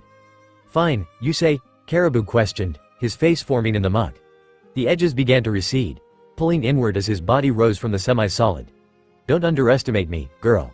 They call me Wet Hair, Caribou, and I have a bounty of 210 million. You, Black Leg, and the monster doctor don't come close to me. Yeah, maybe, Mary conceded, but our bounties haven't gone up in over 2 years. You could say they're a little out of date. Not that you would know about dates with that creepy aura you've got. Insult me all you want, ghost ship. I'll be selling you off to celestial dragons soon enough. Sakura hoof, Chopper announced, appearing before Caribou in his arm point. The logia barely had time to react even if he was worried about the blow. The force of Chopper's attack splattered him over the stone once more, leaving only his feet and shins intact. That won't keep him down, Fossum, Caribou sighed, though his head was little but another cluster in the muck. This would be easier with my weapon stash, but for a payout this big, I don't mind putting in a little more effort. Swamp Arena. A wave of muck raced out from the man's feet, covering the ground in a thick soup that stank of rot and decay. Mary grabbed Chopper under the arms and jumped away as the land they'd been standing on was swallowed by the growing bog. I don't really think Hody Jones can beat Straw Hat, Caribou announced, reforming once more, but I really don't care, either, so here's what I'm going to do. I'm going to swallow you 3, then all those mermaids behind you. After that, I'll lie low until the new Fishman pirates and the rest of the Straw Hats have worn each other out before swooping in and absorbing them all. I'll be rich enough from the proceeds to fund my whole journey through the new world until I become the king of the pirates. How's that sound? I think it sounds stupid, Sanji commented, appearing above the man so his steel-toed boot could splatter Caribou's head clean off his shoulders. As a logia, however, the pirates knew this was only a mild inconvenience for the man. Sanji returned to his original position, apparently having simply wanted to show off his speed. A boom sounded in the distance, Mary turning her head at the sound. Her arm shot up on instinct, slowing and stopping the cannonball that had been racing for the island. It hovered in the air beside her, the girl studying the bullwinkle bobbing in the water a ways out. You know, she began, never turning to look at the reforming swamp man. I was one of the shipwrights that helped build that ship. Now I guess it's my job to unbuild it. The Frankie family will be so proud. She reared back her arm, pulling the cannonball into her hand before launching it forward the way Garp had when trying to capture them after Water 7. Where the aged vice admiral had been able to use brute strength, however, Mary had a combination of strength and claboutermanship power. The ball came close to breaking the sound barrier before it crashed into the side of the ship, those aboard scrambling to deal with the damage wrought. Leave this bastard to me, Sanji stated, lighting a new cigarette. He wouldn't make anything tasty, but I'll deep fry him anyway. Mary nodded, casting a look back at Sanji and Chopper before diving into the ocean to swim toward the ship in the distance. You think you can take me on? Caribou grinned, a dribble of brown dripping down his face like sweat. Even if you can, the ghost ship won't beat my crew. My brother, Blood Splatter, Caribou has a bounty of 190 million, and she just ran off to fight him all alone. I trust Mary, Sanji stated, taking a deep drag on his cigarette. That said, I'd like to finish you off quickly so I can serve those lovely women dessert. Let's go. Right, shifting into his walk point, the reindeer doctor followed the chef into battle, the pair racing toward the swampy battlefield. Chopper, Sanji called. He mentioned something about absorbing people, so we need to be careful not to touch whatever the hell that is. Got it, Chopper nodded, once more growing into a new form, jump point. Skywalk, together, Sanji and Chopper leapt into the air over Caribou's swamp. Don't think I'm some weakling, Caribou yelled, raising his sleeve-covered hands. Mudspike Wonderland. The swamp churned, mud condensing in points where, a moment later, lances of densely packed mud rose upward. Sanji somersaulted away, using Skywalk to dodge the deadly spears. Chopper had no such ability, but his feet were capped with tough hooves, the doctor carefully positioning himself to jump from point to point before Caribou could capitalize on the contact. Haha. The pirate captain laughed. So you'll actually make this interesting for me? Dance for my amusement? The spikes rose and fell, all at different speeds and for different lengths, causing the air above them to become more dangerous for fighters who did not have true flight. Sanji kicked a spike, blasting its pieces across the battlefield, but it reformed in less than a second, attempting to spear him in the gut. Kya! A woman cried, the pirates turning to find a mermaid being pulled into the swamp, the same one who had spoken to Chopper only a minute ago. She reached for them as her plea was silenced by a tendril of mud, her body pulled into the swamp completely in moments. You bastard, Sanji raged, his body instantly covered in fire. Both Caribou and Chopper jumped at the sudden unexpected surge of light and heat. I'll force you to free every last mermaid you've abducted, you creep, hell memories. Oh, shit, Caribou whispered as the spike he'd sent to stab the chef was kicked away, this time dried and solidified into useless chunks he could not reform. Sanji sped up, destroying each of the spikes in turn as he drew closer to Caribou's main body. You're scary, Black Leg, but you need to catch me first, Swamp Double. The rendition of Caribou collapsed into the muck, only for 6 new ones to rise, each moving on their own. They laughed in stereo, each directing a group of spikes to assault the chef from different directions. With all of their opponents' attention on Sanji, Chopper took the chance to back away from the swamp and shrink into his brain point, focusing the copies between his arm hooves. Analyze, Chopper muttered, studying the fighters as Sanji beat away at the copies with his burning legs. There had to be something, some important detail the blonde was missing in his rage. Finally, Chopper found it, a single tentacle with an eyeball attached watching from the opposite side of the swamp. Sanji wouldn't find the original because the whole swamp was the original. Sanji. The doctor called, the chef turning just enough to glance at him as his leg carved through another simulacrum. You need to harden the whole swamp all at once. I see, Sanji muttered, trusting that his crewmate knew something he did not. Sanji kicked the air, rising over battlefield. Once he had the entirety of the swamp in his sights, Sanji reignited his right leg with a more potent fire before launching himself downward into a spin. Get a taste of this, Konkasse. Fire raced out from the point of impact, the mud steaming as the heat dried it out, turning the dark brown into more of a pale, cracked earth color. Caribou cursed, just barely separating himself and leaving a double behind before the heat reached him. He slunk away, cutting his losses after a devastating attack like that. This isn't over, Black Leg, he swore, slithering away into the shadows. His swamp stores were lost and he needed to find more he could claim control over if he wanted to complete his plan. Back on the battlefield, Sanji rose and drove another axe kick into the now solid swamp. It cracked and shattered, 10 different mermaids crying out of fear and surprise as they were freed from their hammerspace captivity by the force to land on the hard broken clay. Mermaids around the cove cheered and clapped as if they'd just watched a play or a sports match, blowing kisses and whistles at the surprised pirates. Your praise doesn't make me happy, you jerks, Chopper danced, Sanji basking in the limelight the same way Mary had only minutes before. Off in the distance, the Bullwinkle erupted in an explosion. And that, Mary began, hovering over the Mermaid Cove with use of moonwalk, is why the Straw Hat Pirates are the best. Waterwheel Town. Mommy says to not break things, Ace suggested, the pitch of his voice implying that such should have been obvious. See, I broke dis train once and got real sad when it didn't work no more, and Mommy saw it was cause I was too strong and rough on it. And when the old wizard guys Mommy worked with broke something, they got real sad cause it's harder to make things than to break them. Cause when making things you gotta be real careful where everything goes. But when breaking things, you don't care where the peak breaking things cause the guys that do care and gotta put them together again are gonna have a lot of trouble. You tell them, Ace, a woman's voice cheered, turning attention to the sky where a woman with long orange hair and a young man with pink hair rode a large, yellow duck. Mommy. Ace grinned, trying to wave only to remember that his arms were being held down. Hi, Mommy. Hi, Uncle Coby, hi Billy. The young man and bird waved, the human more than the flying duck for obvious reasons. Sea leopard, Dosun roared, getting the attention of the cat-like fish monster that had been lounging nearby. It perked up at his voice, smart enough to know that not doing so would have painful consequences. Eat them. Graw, the sea leopard yelled, lunging for the airborne trio. Nami patted the side of Billy's head before she and Coby hopped off, the two seeming to slide down an invisible surface to the ground. Now lightened of his riders, Billy rose higher into the air, leading the catfish on an aerial game of cat and bird with a secret, electrical ending. A glance confirming that her mount could handle the overgrown Sea King and another seeing Coby ready to take on the cannon fodder. Nami turned back to Dosun and the subordinate holding her child captive. Her Klima tact spun in her hand, a cloud billowing from its end to form a dense fog that rolled over the streets with her and Coby at the origin.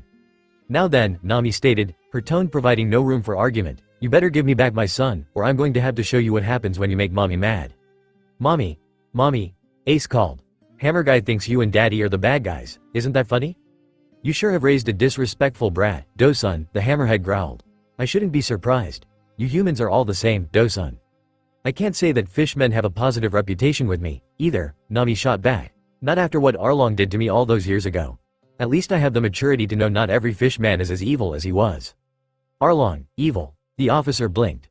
What a joke, Dosun. I don't know how you knew Arlong or why your captain saw fit to challenge him, but I don't care either, Dosun. For a long time, Arlong's name was a rallying cry for the new fishman pirates, a reminder of the danger humans pose to fishmen, but we don't need him anymore, Dosun. Once Captain Hody takes over this country, the surface will be next, Dosun. Arlong always wanted a fishman empire in the light of the sun, but he was too weak to do it. Captain Hody, though? He will, Dosun. We'll make him Emperor Hody, Dosun. Gee-hee-hee-hee, Ace laughed, sucking the wind out of Dosun's sails.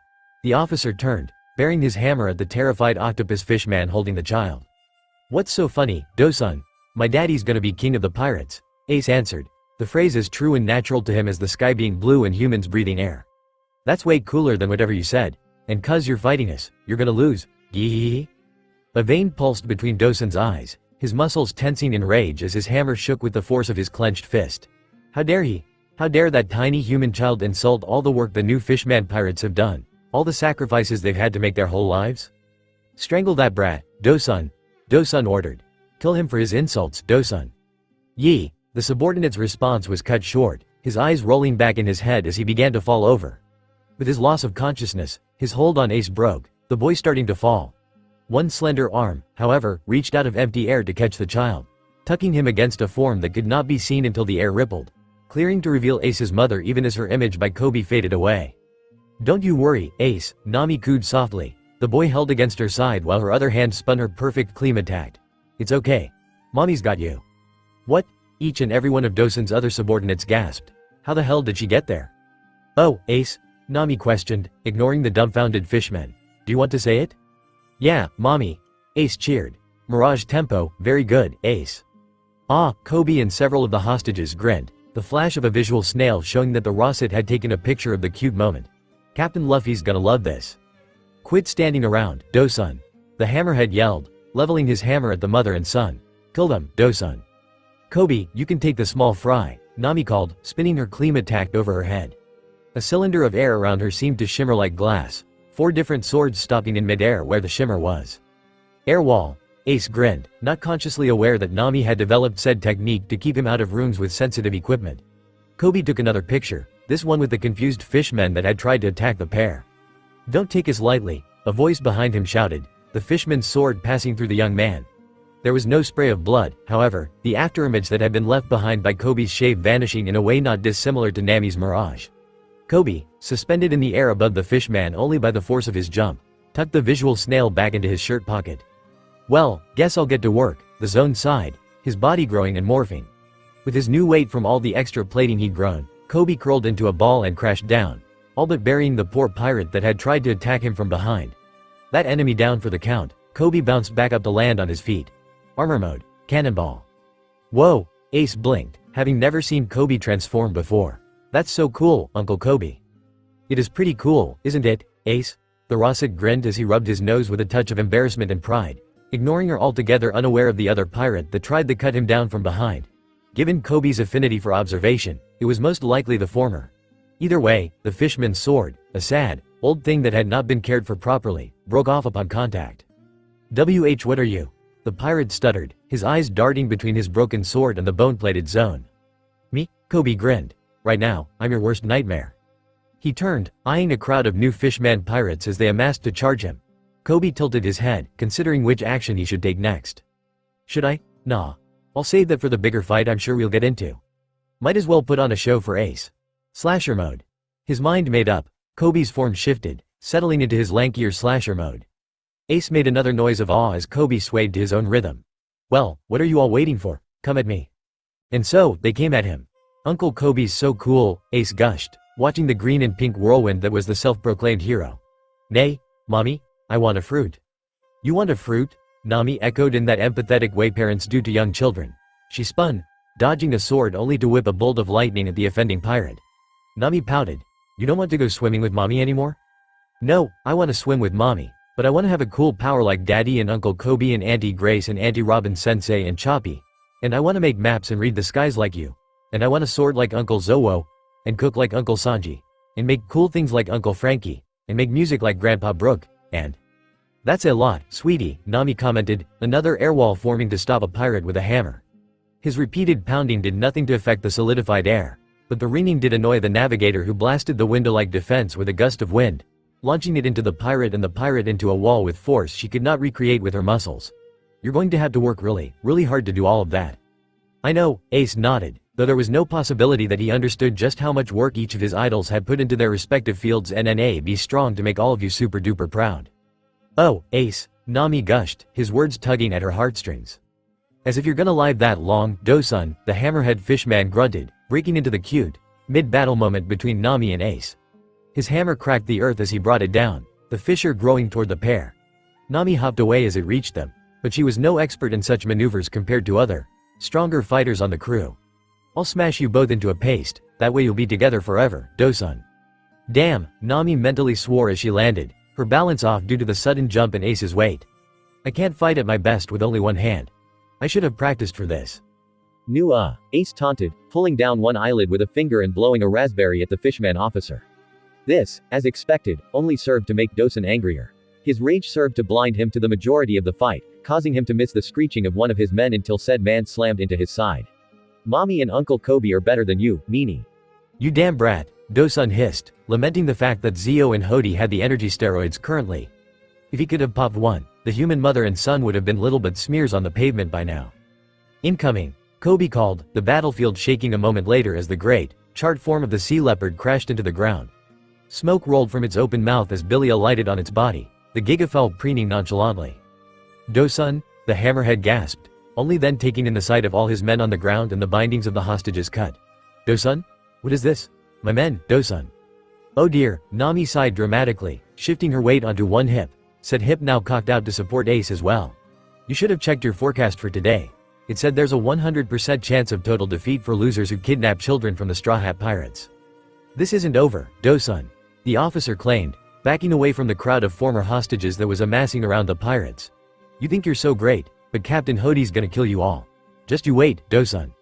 He turned, running the other way.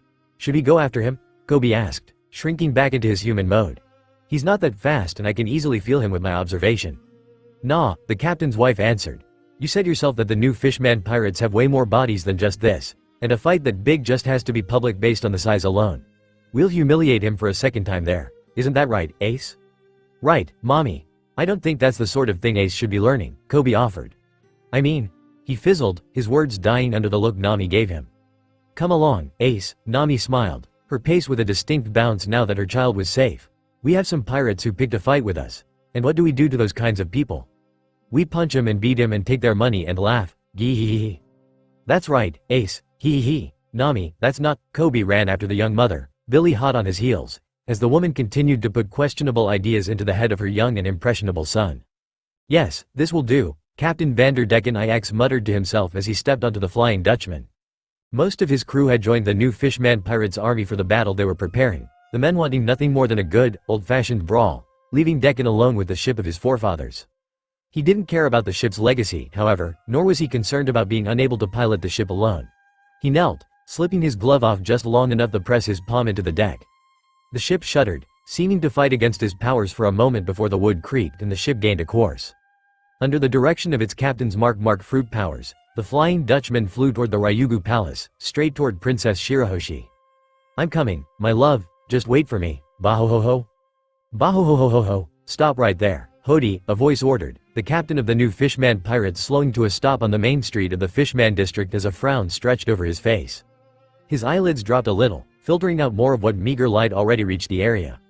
He turned slowly, his eyes coming to see the slouched form of Namur, the commander of the new Whitebeard's 8th Division, the same position he'd held before the death of the first emperor he served. Despite his rumored power, Hody was not intimidated. This is madness, Hody Jones, and you're putting the island and all the lives there at risk. If you gather your crew and leave now, you'll be free to go. None of us will stop you from your war on humans when you're on the surface. Hody snorted, the sound so unexpected that it nearly threw Namur for a loop. Before he could fully recover from the surprise, Hody began laughing without restraint. Ahahaha. Ahahaha. What's so damn funny? The other fishman questioned. Care to share what's going on in that maniacal brain of yours? It's you, Hody answered, his words still carrying the mocking cackle. The fact that you think those are my reasons or that you think I care about your permission to do anything. That you think I'm so worried about what that tub of lard Moby thinks or may do. You might not be thinking about the consequences of your actions, Hody, but we are. Yeah, Fishman Island is under the protection of Captain Moby, but there are so many other things wrong with your plan. If you destroy Fishman Island, fishmen and merfolk won't have a home anymore and be thrust out into the open sea. Those outside the world government will no longer have a way to cross this part of the red line, giving the world government even more power, and the place that raised fighters like you and me will be gone. Do you not have a single ounce of doubt in your soul? Or do you just not care? I suppose I just don't care, Hody answered, now turning completely to face the rival pirate. His grin stretched wider. This whole kingdom is rotten to the core, stuck on this notion that humans and fishmen can get along if we try. If we have to destroy the very place where those ideas were allowed to grow in order to destroy them forever, then I will gladly kill even my friends in the ensuing destruction. Even if I fall, then I will simply become a martyr and one of my 100,000 men will take up my mantle. What did they do to you? Namur asked slowly, for everyone had their own story and secrets. I know you've hated humans for a long time and that you admired Arlong and Fisher Tiger. But that can't possibly be the cause for all of this. He gestured to the empty streets of the Fishman district, how the hustle and bustle of the once thriving neighborhood was gone, only to leave a place as dry of life as the old shell of a bug despite the billions of gallons of water around it. I wonder, Hody mused. Was it that humans were always trying to kidnap people? No, I was never kidnapped. Was it that Straw Hat took down Arlong or that the Marines killed Fisher Tiger? No, I hated humans even before that. Then what was it, Hody? Namur demanded. What did some humans do to you? Nothing. Namur froze at Hody's simple answer, its simplicity making the word all the more confusing. Of the plethora of rationales the other fishman could have produced, of all the reasons Hody could have responded with to make him the tragic victim of a crime long past, he answered with no reason at all? What? The new Whitebeard croaked. I said, nothing, Hody answered, opening his arms as if to embrace all the blind hatred he kept stored in himself. I have no personal reason to hate the human race. The facts of the matter are that fishmen are just superior to them in every way, and it bugs me how we cower at the bottom of the sea while the humans live their lives above the water. Neptune and all his family are weak and would have us squander in the world's status quo. But me? I'll bring all fishmen to the surface and conquer it for us. Even if I have to kill the sympathizers and drag the rest up by their tails. Ahahaha, Giak. Hody tried to breathe but his lungs would not work, his eyes seeing the burring speed of buildings as they flew past his vision. No, the buildings weren't the ones moving. He was. An indent in his chest as his body still had trouble understanding that Namur had punched him. His ragdolling body slammed into one of the many stone buildings, the wall cracking and shattering under the force. What foolishness, Namur commented, idly walking to the building as its compromised structure collapsed on the pirate captain. I knew you had strong feelings about this, but I thought you at least had some righteous reasoning for it. Now, I'm just disappointed to see how far you've fallen since we were kids. You bastard, Hody raged, shoving stones off himself. How far I've fallen? You're the traitor here. How could you leave your fellow fishmen to serve under some dusty old human? To put your life on the line to rescue the child of the man that caused the anguish of so many fishmen with the start of this great pirate era? Gold Roger's final words were nearly a death sentence for Fishman Island. I know, Namur agreed, continuing to watch as Hody freed himself. But the sins of the father should not fall on the son, and the sins of the few should not color your perception of the many. Not that you care about any of that. That's why I need to stop you here and now. Go back to being the young, innocent Hody I remember from the past. You can try, Hody growled, reaching into a pocket to pull out a handful of red and black pills that he shoved into his mouth. His heart beat once, loud enough to be heard by even his foe, before Hody doubled over in pain. Namur didn't know what to make of this situation or if Hody had just finished himself off. He watched as the pirate captain writhed in the rubble, gasping as whatever he'd just used did its vicious work. Hody grew still, hunched over on all elbows and knees, his breathing ragged. Namur approached slowly, a nervous sweat disappearing into the water around them. Hody, too quick for Namur to react properly. Hody's arm shot up, his fingers latching around the other fishman's throat. The division commander's eyes widened at the suddenness of it all, his hands scratching at Hody's steel-like grip. Namur, the other fishman sighed, his eyes with a new, eerie red about them, the whites now the same color as spilled blood. His hair waved in the current, gray starting to creep into his dark mane. I respected you when we were kids. Considered you a friend, even, but I'm not that one that's fallen. Now, I think it's time I finally test these energy steroids against all the power your friendship with humans has given you. Ahahaha. Fukaboshi, Ryuboshi, and Manboshi woke slowly, their heads spinning. A soft melody drifted on the wind, tickling their minds and lulling their worries about how hard their resting positions were or what their aching joints said about how long they had been there. 5 more minutes, Manboshi muttered, rolling over as he fought off the musical call. As if in response, the tone turned to something more pressing. A hint of urgency in the melody's crescendo and accelerando that pulled at their senses. Bah, fine. I'm up. Why are we on the ground? Ryuboshi questioned, opening his eyes to see not the plush room he had lived with all his life but the brown-gray stone of Fishman Island's earth. He turned his head, his gaze moving over the earth until it gave way to the top of the cliff and the plaza beyond. Goncord Plaza? Unlike his brothers who woke slowly, Fukaboshi's first instinct was to reach for his trident, the weapon shooting out in moments to spear through the neck of the minstrel nearby. Brook gasped as his head was severed from his spine for the second time in as many days, the body remaining standing as his cranium hit the ground without a sound on account of his luscious afro dampening the impact. His next move blocked by the shaft of the trident that had decapitated his musician. The hell was that for, Prince Guy? Straw Hat, Fukaboshi grunted, his trident straining under the lingering force of Luffy's punch. What have you done to us? We didn't do anything, the pirate answered. We came here to get you and you just attacked us. Look what you did to Brook. How's the whale gonna recognize him now? Why would you care if Ho-E knows your skeleton? Yo ho ho. The decapitated skeleton chuckled, both Ryuboshi and Manboshi crying out in shock and hugging each other at the sound. Green gas poured from the severed neck of the self-haunted musician, connecting to the skull which returned to its rightful place. Do not fret, Luffy. That which is dead cannot be killed by such means. Which is to say, you shouldn't lose your head over it, yo-ho-ho-ho. Brook, you're alive. The young father grinned, pulling his fist away from the prince's held weapon. I didn't know you could do that. Though I'm not, the skeleton grinned. Alive, that is. What happened? Fukaboshi demanded, in no mood for such games or jokes. When last he'd been aware, an ultimatum had been given to the island with his father and sister as hostages to a homicidal madman of their own design through avoidance, only for the ones called out to preemptively attack the royal trio. Now, Fukaboshi had no way of knowing how much time had passed due to the nature of Fishman Island's light source being the sunlight tree Eve. For all he knew, it could be the next day. How long have you had us at your mercy? We just got here, Luffy said, much to the prince's shock. Yeah, sorry about knocking you all out like that. We thought you guys would attack us cause Hody said some stupid things and we didn't want to fight you. You're strong so it would have taken us way too long to knock you out the normal way. How long have we been down? Fukaboshi rephrased, Luffy's last reply having answered his questions but still been incredibly unhelpful. I don't know, the pirate shrugged. Maybe 2 or 3 hours, somewhere in there. Oh, we saved your dad and sister by the way, so there's no need to fight us. That, the blue-haired prince blinked, not knowing how to respond to such a flat statement. If that is true, then I suppose I owe you my thanks, Straw Hat, but the truth is that myself and my brothers were searching for you to enlist your help. Really? Luffy laughed. Why didn't you just say that in the first place? You attacked us before we could, the three princes shouted in perfect tandem. Oh, yeah, whoops, she. None of the princes knew how to react to this happy-go-lucky pirate as he laughed off having attacked them just some time before. By the way, my crew went out to fight Hog's guys. They took my son when we drove them out of the palace, so Nami went to go get him back, but your dad asked us to fight them while he did something else. The others are fighting right now. Did something else? Fukaboshi blinked. Odd by the way Luffy could say so much but give so little information or context. All he learned was that the Straw Hat pirates pushed Hody out of the palace, something Straw Hat had already claimed. They were supposedly fighting in other places, and that he had a... You have a son? The buff prince gasped. With a big name like Straw Hat, Luffy, one would have thought such a story would be known to the world by now. His name is Ace, Luffy answered quickly, his voice increasing in speed as he started to gush like a proud parent. Monkey D. Ace. He's getting close to 2 right now, but he's already so smart. He can talk and use big words and everything already. Do you know what Nami told me just a little bit ago?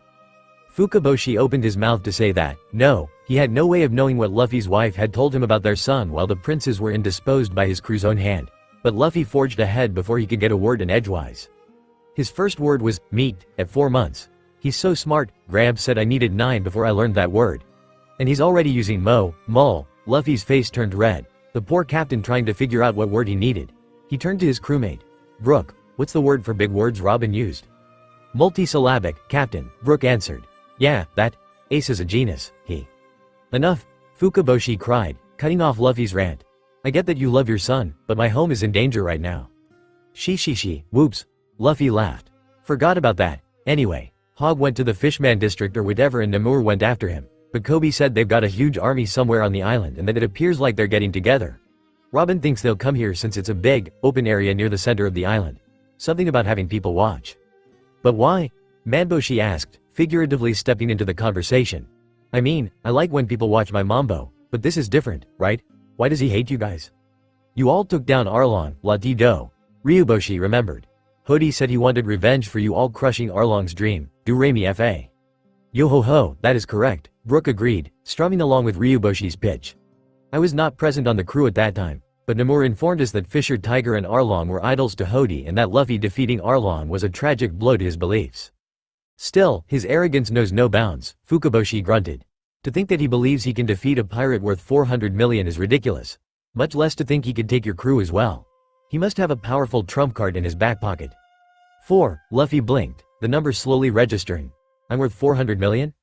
You didn't know that? The three brothers gasped. I didn't know you were unaware, Captain, Brook commented, revealing that he too had known about the price of his captain's head. Your bounty rose right after you paid your tribute at Marineford and vanished.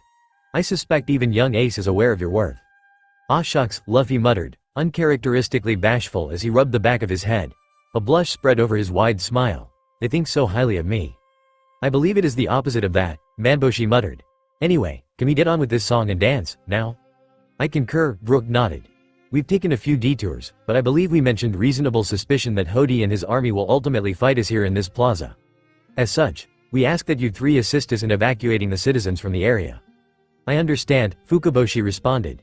Namur has been here for nearly a year waiting for you to come through, and Moby has spoken of you many times. We have enough reason to trust that you will not attack us without provocation. Again. Provocation is when someone attacks you first, Captain, Brooke supplied, Luffy closing his mouth with his unspoken question already answered. Ryuboshi, the eldest prince stated, turning to his brothers. Manboshi, I want you two to stay here and evacuate the people. I will return to the palace and check on Father and Shirahoshi to confirm Straw Hat's story. I believe it to be true, but I want to see the damage with my own eyes. Can I count on you? Of course you can, so Latido. Let's get this dance going, Akamambo. Good, Fukaboshi nodded, turning back to the pirates. Straw Hat, I apologize for our lack of communication, but please help us. Please keep Fishman Island safe and take down the new Fishman pirates that pose such a threat to my family, my home, and my people. She, Luffy grinned. I was gonna do that anyway. Thank Goda that Captain Hody had Daruna dig all these tunnels for us, Zio muttered to himself. The blue and purple fishman stepping into a cavernous section of area hidden inside the earth near the Goncourt Plaza.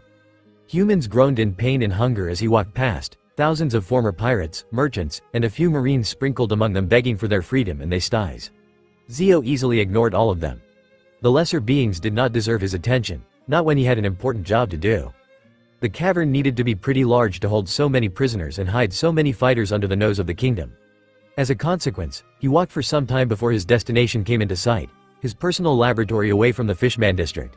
Compared to his lab at home, this one was bare bones, but he needed to get to work quickly for the battle to come, and there was nothing at his home that he needed so badly as to lose precious time on the detour when he could be working. The room was sparse, containing a couple of tables, a desk, a bookshelf with copies of his most useful resources, and a slew of machines that could make any chemist weak in the knees. It had taken a long time to set this up and a lot of funds funneled to Challenger Deep, but with the Ryugu army unaware of the altercations the new Fishman pirates had made to Fishman Island's underground, the needed time was shortened considerably. Reaching the table he used for preparations, Zio dropped his stolen goods and made his way to the bookshelf. His eyes skimmed the spines, searching for a trio of books he had found incredibly helpful in his understanding of the atomic sciences. Once he had looked past the origins of the authors, that is. Humans, they may be or may have been, but they knew their stuff. Now where did I put those? Aha! The first was easily the thickness of his fist, a weighty tome by the title of The Chemical Compounds of the Living Body. A comprehensive guide to what makes all sentience tick, 5th edition by the famous Dr. Cesar Clown. Said compendium was a few years old and read more like the textbooks of Fishman Island University, but the details of how the chemical reactions in the body interacted to keep it from destroying itself and how such limitations could be broken were amazing. Among them were outside chemicals that could serve to permanently break the limitations over the long and short term, with some risk, of course. The only reason so few were able to utilize this published research was the limited number of copies and a lack of people willing to actually do more than brute force their way through problems. That such cheat-like chemicals were only a means to obtain brute force was lost on the officer. The next was smaller, an older book by the late Wilson Marigold, a chemist of some renown from the West Blue. Though the forward claimed chemistry was just a compliment and fundraiser for his artistic passions, Marigold's reactions of the brain and body served as a start to anyone wishing to study the effects of the old phrase, mind over matter, and how placebos could be almost as effective as real science, allowing for a less is more approach. The last was the most recent addition to his library, a book currently under fire from the world government due to suspicions that it was penned by the notorious Magpie of Color under the pseudonym Maggie G. Bird. Said book, Compounds Thought Impossible and Other Such Nonsense, was good for both a laugh and a lesson. Bird's writings described chemicals previously unknown and the processes with which one could make them, alongside her snarky comments about suppressed public research. In the 3 months before the world government began confiscating any copy they could find, her observations had revolutionized chemical study across the globe. He'd only managed to get a second copy through the black market, since the bookstores of the island foolishly acquiesced to the order of the human government despite Fishman Island not being an official member nation. They never would be if Hody and his crew got their way.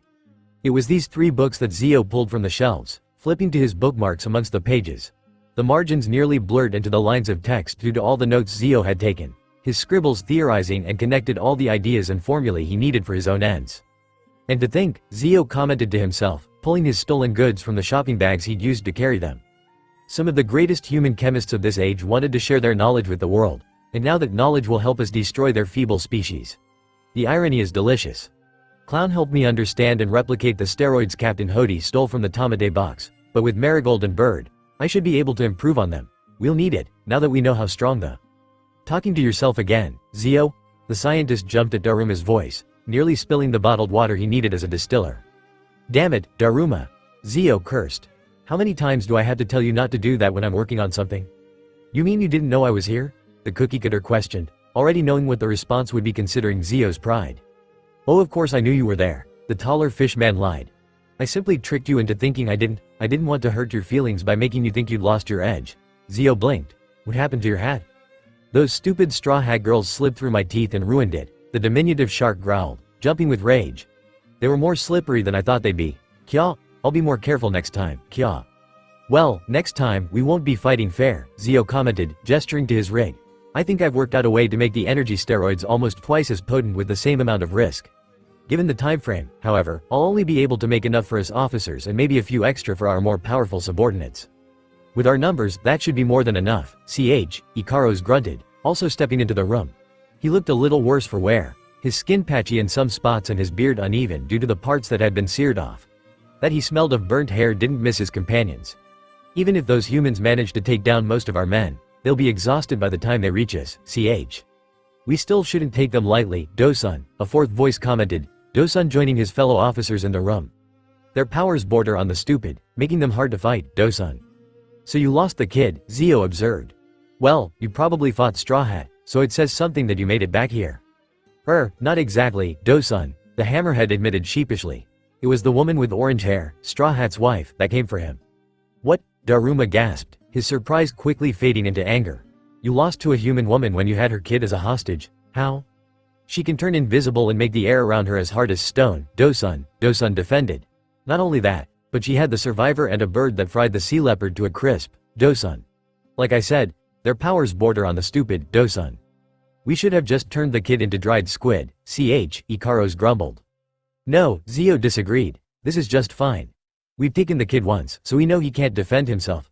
That means that the Straw Hats will be forced to either hide him somewhere during the battle or be forced to protect him. We'll have the advantage when they have such a glaring weakness. Actually, did any of us win our fights, The fishman officers glanced at each other, all sharing looks of embarrassment. Actually, I didn't fight to begin with, Zio offered, waving away the defeat of his subordinates. Therefore, I neither won nor lost. Perhaps Yuzu managed and is just too drunk to report in, Daruma suggested. We all know how strong that drunkard is, Kya. Maybe, Dosun nodded, but I'd like to know about the ones you all fought, Dosun. There's no guarantee that we will fight the same humans we did before, Dosun. The ones at the marine shopping district, Zio began, were a man in a robe, the cyborg, and their ship which is similarly alive as their Klabouterman. They've become more common ever since the Marineford War and the reveal of Moby. The man claimed to be made of lightning electric devil, and the cyborg's body was nearly all tricks and machines. I fought a couple of girls, Daruma growled. It sounded like they were sisters. One of them could fly and come down like a meteor and the other could condense the air itself and sense me when I was underground. The mood painter and the weightless woman, probably, Zio commented, identifying the two from his memory of the Straw Hats' wanted posters. Dosun told us already that he faced the cat burglar, the Trihorn, and a bird suspected to be their pet, so that leaves you, Ikaros. My opponents were cowards, One was a sniper that could create plant monsters and throw fire, The other turned into a giraffe, flew by jumping on air, and kicked the sea giraffe across Fishfully Hills like it was a ball, The first one sounds like the long nose, Zio muttered. Ikaros nodded as that lined up with his own suspicions. We don't have any information about a straw hat that can turn into a giraffe, though. Neither the monster doctor nor the Trihorn could do that, and those are the only zones on their crew. Kya, Daruma rumbled. Those damn humans are tough. I don't understand how humans could get so strong, Kya. And of the ones we fought, only the electric devil was a supernova, Zio agreed. To think I managed to fight him to a standstill, I must be stronger than I thought. You said you didn't fight, Dosun Perchain, Kya. The other three yelled in tandem. Zio, sufficiently intimidated by their combined volume, nearly missed the quiet ding that his machines gave off. Scrambling for a change of topic now that his ego had been bruised, the Wabagon lashed onto the end of the steroid packaging machine, lifting the final product. Unlike the checkered red and black of the original version, this one was striped green and white diagonally. This is it, my friends, Zio announced as he held the pill up for the other fishmen to see. A smirk in his voice even thought his mouth was hidden. This is the improved energy steroid that will spell the downfall of not only the Straw Hat Pirates and the Ryugu Kingdom, but the entire surface world. Let me get this straight. Nami commented, the snail in Luffy's hand blinking slowly in time with his wife struggled to comprehend the plan their shipwright and chief of staff were suggesting. You want to tie the Thousand Sunny to a giant fish lion with a massive intertube-like bubble and force it to carry her to the Goncourt Plaza, just so you morons can have a cool entrance and Sunny can keep fighting. Yeah, Jin's voice responded. That's pretty much it. And Sunny's on board with plan too. She can't wait. You can't be serious. Sunny wouldn't. Nami paused, a look of exasperation coming across the snail. Actually, she would. Considering all the muscle heads messing around in her brain, of course Sunny would have a hand in such an idea. She's essentially a mixture of all of us, even more concentrated than Mary. Despite the truth of that statement, I resent that comment. Mary put in. My ideas can be just as good as that one when I have the resources. You know for a fact that I'm speaking out against this plan. Mary, don't even try to play coy. We all know you get your IQ from Robin, so there's no way you missed what I said. Well, I should hope so, Robin commented. It will be delightful to engage in academic discourse after so long. What? Coby blinked. You're glad Nami's against the plan? What does that have to do with academics? I have no opinion on the support of this plan or the lack thereof, Coby. I'm simply hopeful for the future days when Mary and Sunny can participate in intellectual conversation with myself in a way no one else manages. The hell is that supposed to mean? Zoro groused from right next to her. Zoro, Nami growled. Did I say something incorrect? Robin blinked. If you've hidden your talents for academics, I desire for you to reveal them to me. Something other than the proper way to care for a blade, that is. Perhaps you remember some of the architecture of Kuraigana Island? I suspect it was mostly Gothic in origin, but with a hint of Pullman Brutalica in the concrete composition. The Pullmans did. How did you know that? You actually studied the concrete composition? Robin nearly gasped. Why Zoro? Not that, the swordsman interrupted. How did you know I ended up on Kuraigana? That. Was there a hint of disappointment in her tone? Hawkeye was royalty of Kuraigana, so I simply assumed that was the location of your training with him. Did you peruse the library while you were there, perchance? They say Hawkeye is the most well-read of the warlords. No, Zoro huffed. I didn't. Then maybe, I get it, you're smarter than me. For the love of Goda, woman. You don't need to rub it in. Don't you dare talk to Robin Schwann that way, mosshead. Shut your stupid face, swirly brow. Darn it, Sanji. Amy put in. I was having fun listening to that. We aren't a damn soap opera. Watch your mouth, numbskull. Ace is listening. She. Luffy laughed, his voice intermingling with the giggling of his son over the call. By the sound of it, Sanji was choking on air at the mere mention of the child. Not that Ace was aware of such. Even so, Chopper could be heard asking if Sanji needed the Heimlich after swallowing his cigarette. Sunny can handle it, Frankie offered, breaking up the argument before it could get any worse. Our plan, I mean. With her ship made entirely out of super pressure-treated atom wood, nothing short of lava could get through her hull.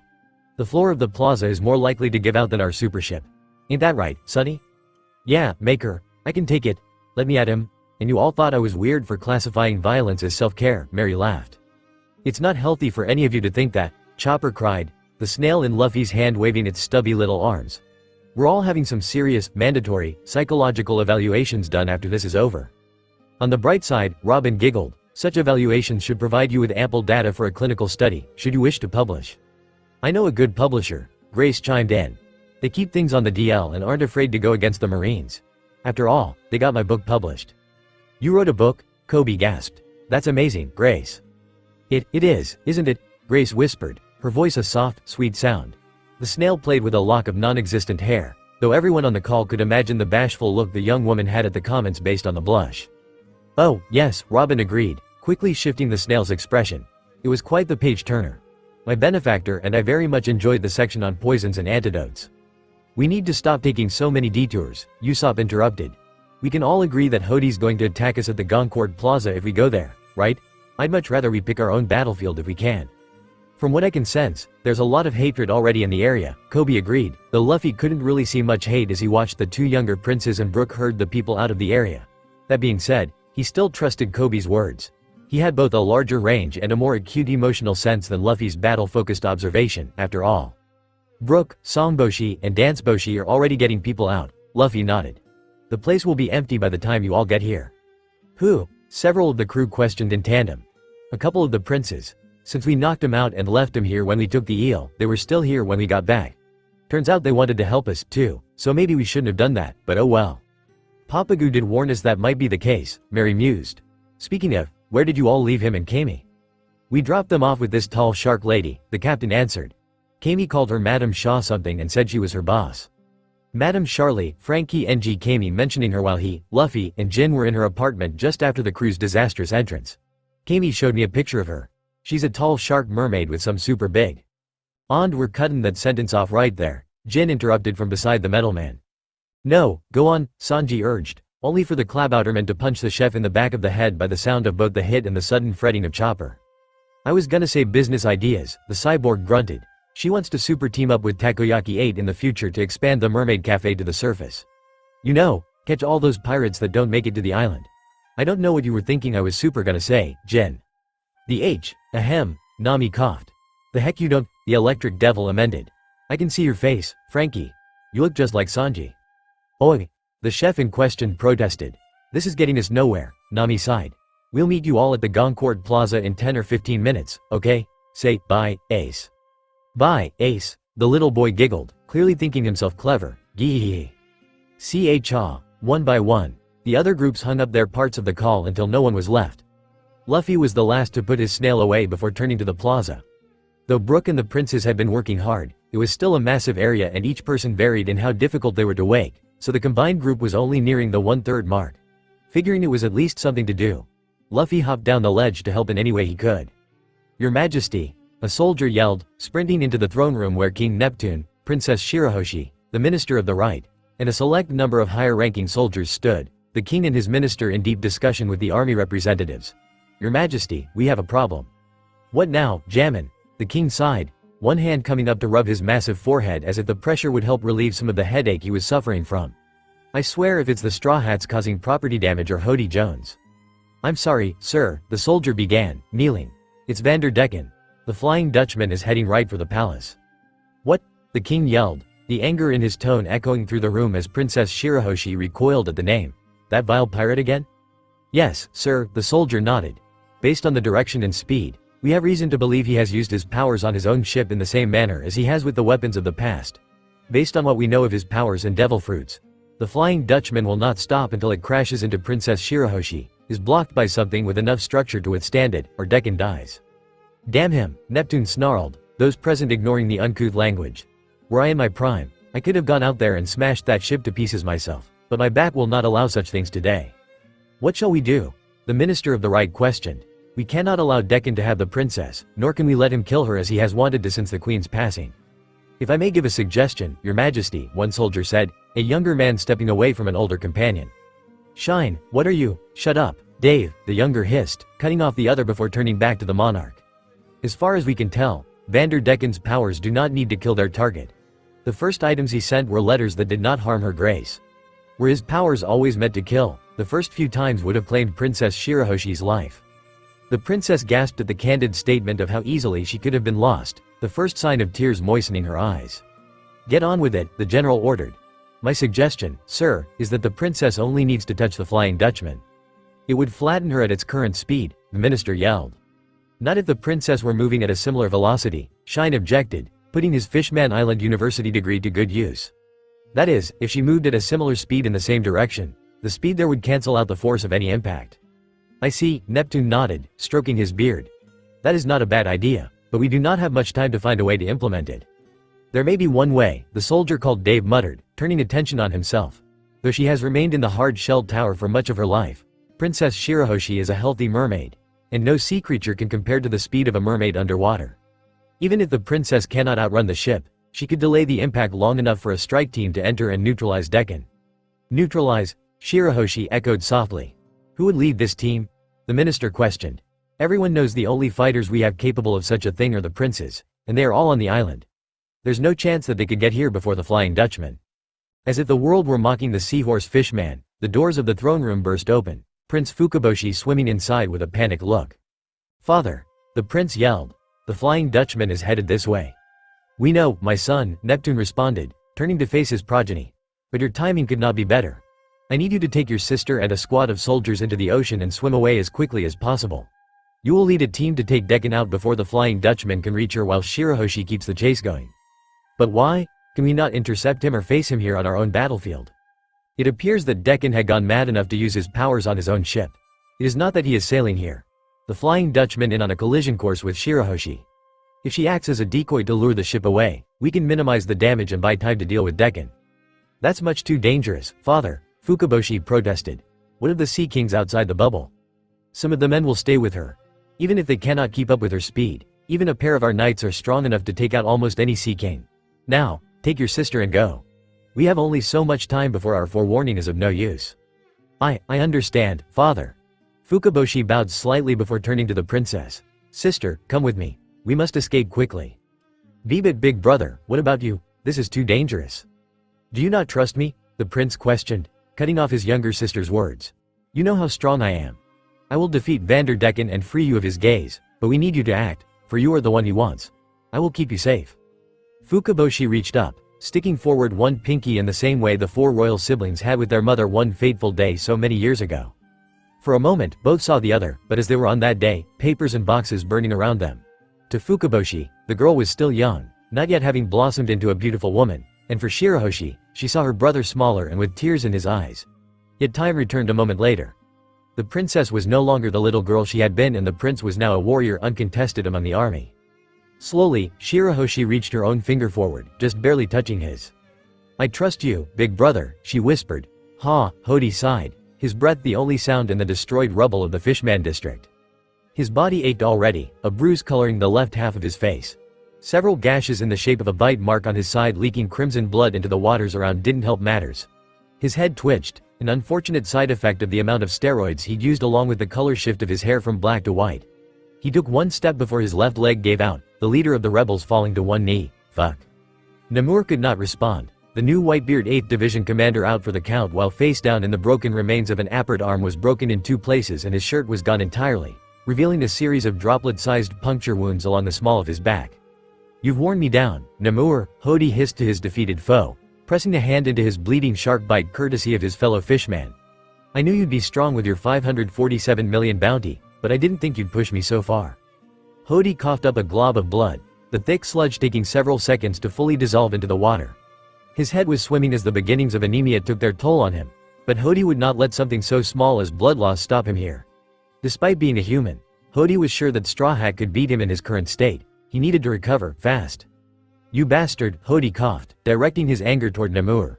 If you just saw the truth of the world, if you'd only see how inferior humans are, then we wouldn't have so much trouble. You could have joined me and helped bring about the Fishman Empire Tiger and Arlong dreamed of. Lucky for me, I knew you were just too stubborn to see and prepared anyway. From his kneeling position, Hody gingerly reached into his left pants pocket before pulling out 3 items.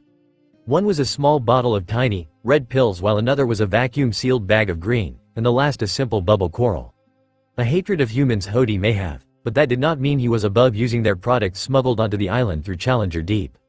The former was a drug colloquially known as blood pills, a collection of the minerals that make up nearly half a liter of blood concentrated into a ball the size of one's fingernail. The other was a healing gel sold to the black market by some bigwig calling themselves Joker. It would only work on each person once and is mostly absorbed into the body upon use, making it a one-use instant heal at an exorbitant price. Even so, the employment of Yuzu showed that the new Fishman pirates had the cash to spare. The smugglers had warned him that the healing goo would not work in the water, so Hody surrounded himself with air via the bubble coral. With all the seawater gone in his immediate vicinity, the pirate captain's blood flowed down his body in thin rivulets. Wasting no more time than he needed to, Hody ripped the bag open with his teeth and slathered the green substance over his side. Pain exploded in his mind, his sight turning simultaneously red and white as agony assaulted him. The goo moved of its own accord, climbing over his skin and burrowing into his punctured side. Within moments, the semi-solid consumed the fishman before hardening into a chrysalis in which one could see the convulsing shadow of Hody Jones. The shell muffled his cries of anguish for only a couple of minutes before the form grew still and silent. One heartbeat passed before a fist punched its way from the shell.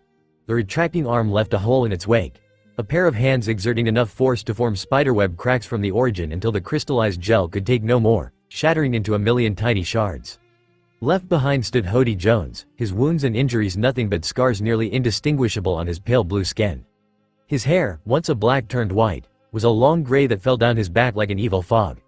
The gel had reacted with the energy steroid still in his blood, his body now producing minuscule amounts of the drug to counteract, or more accurately reduce, the dangerous addictiveness of the original. His urges sated and a constant power high running through his veins, Hody turned one red eye on the body of Namur.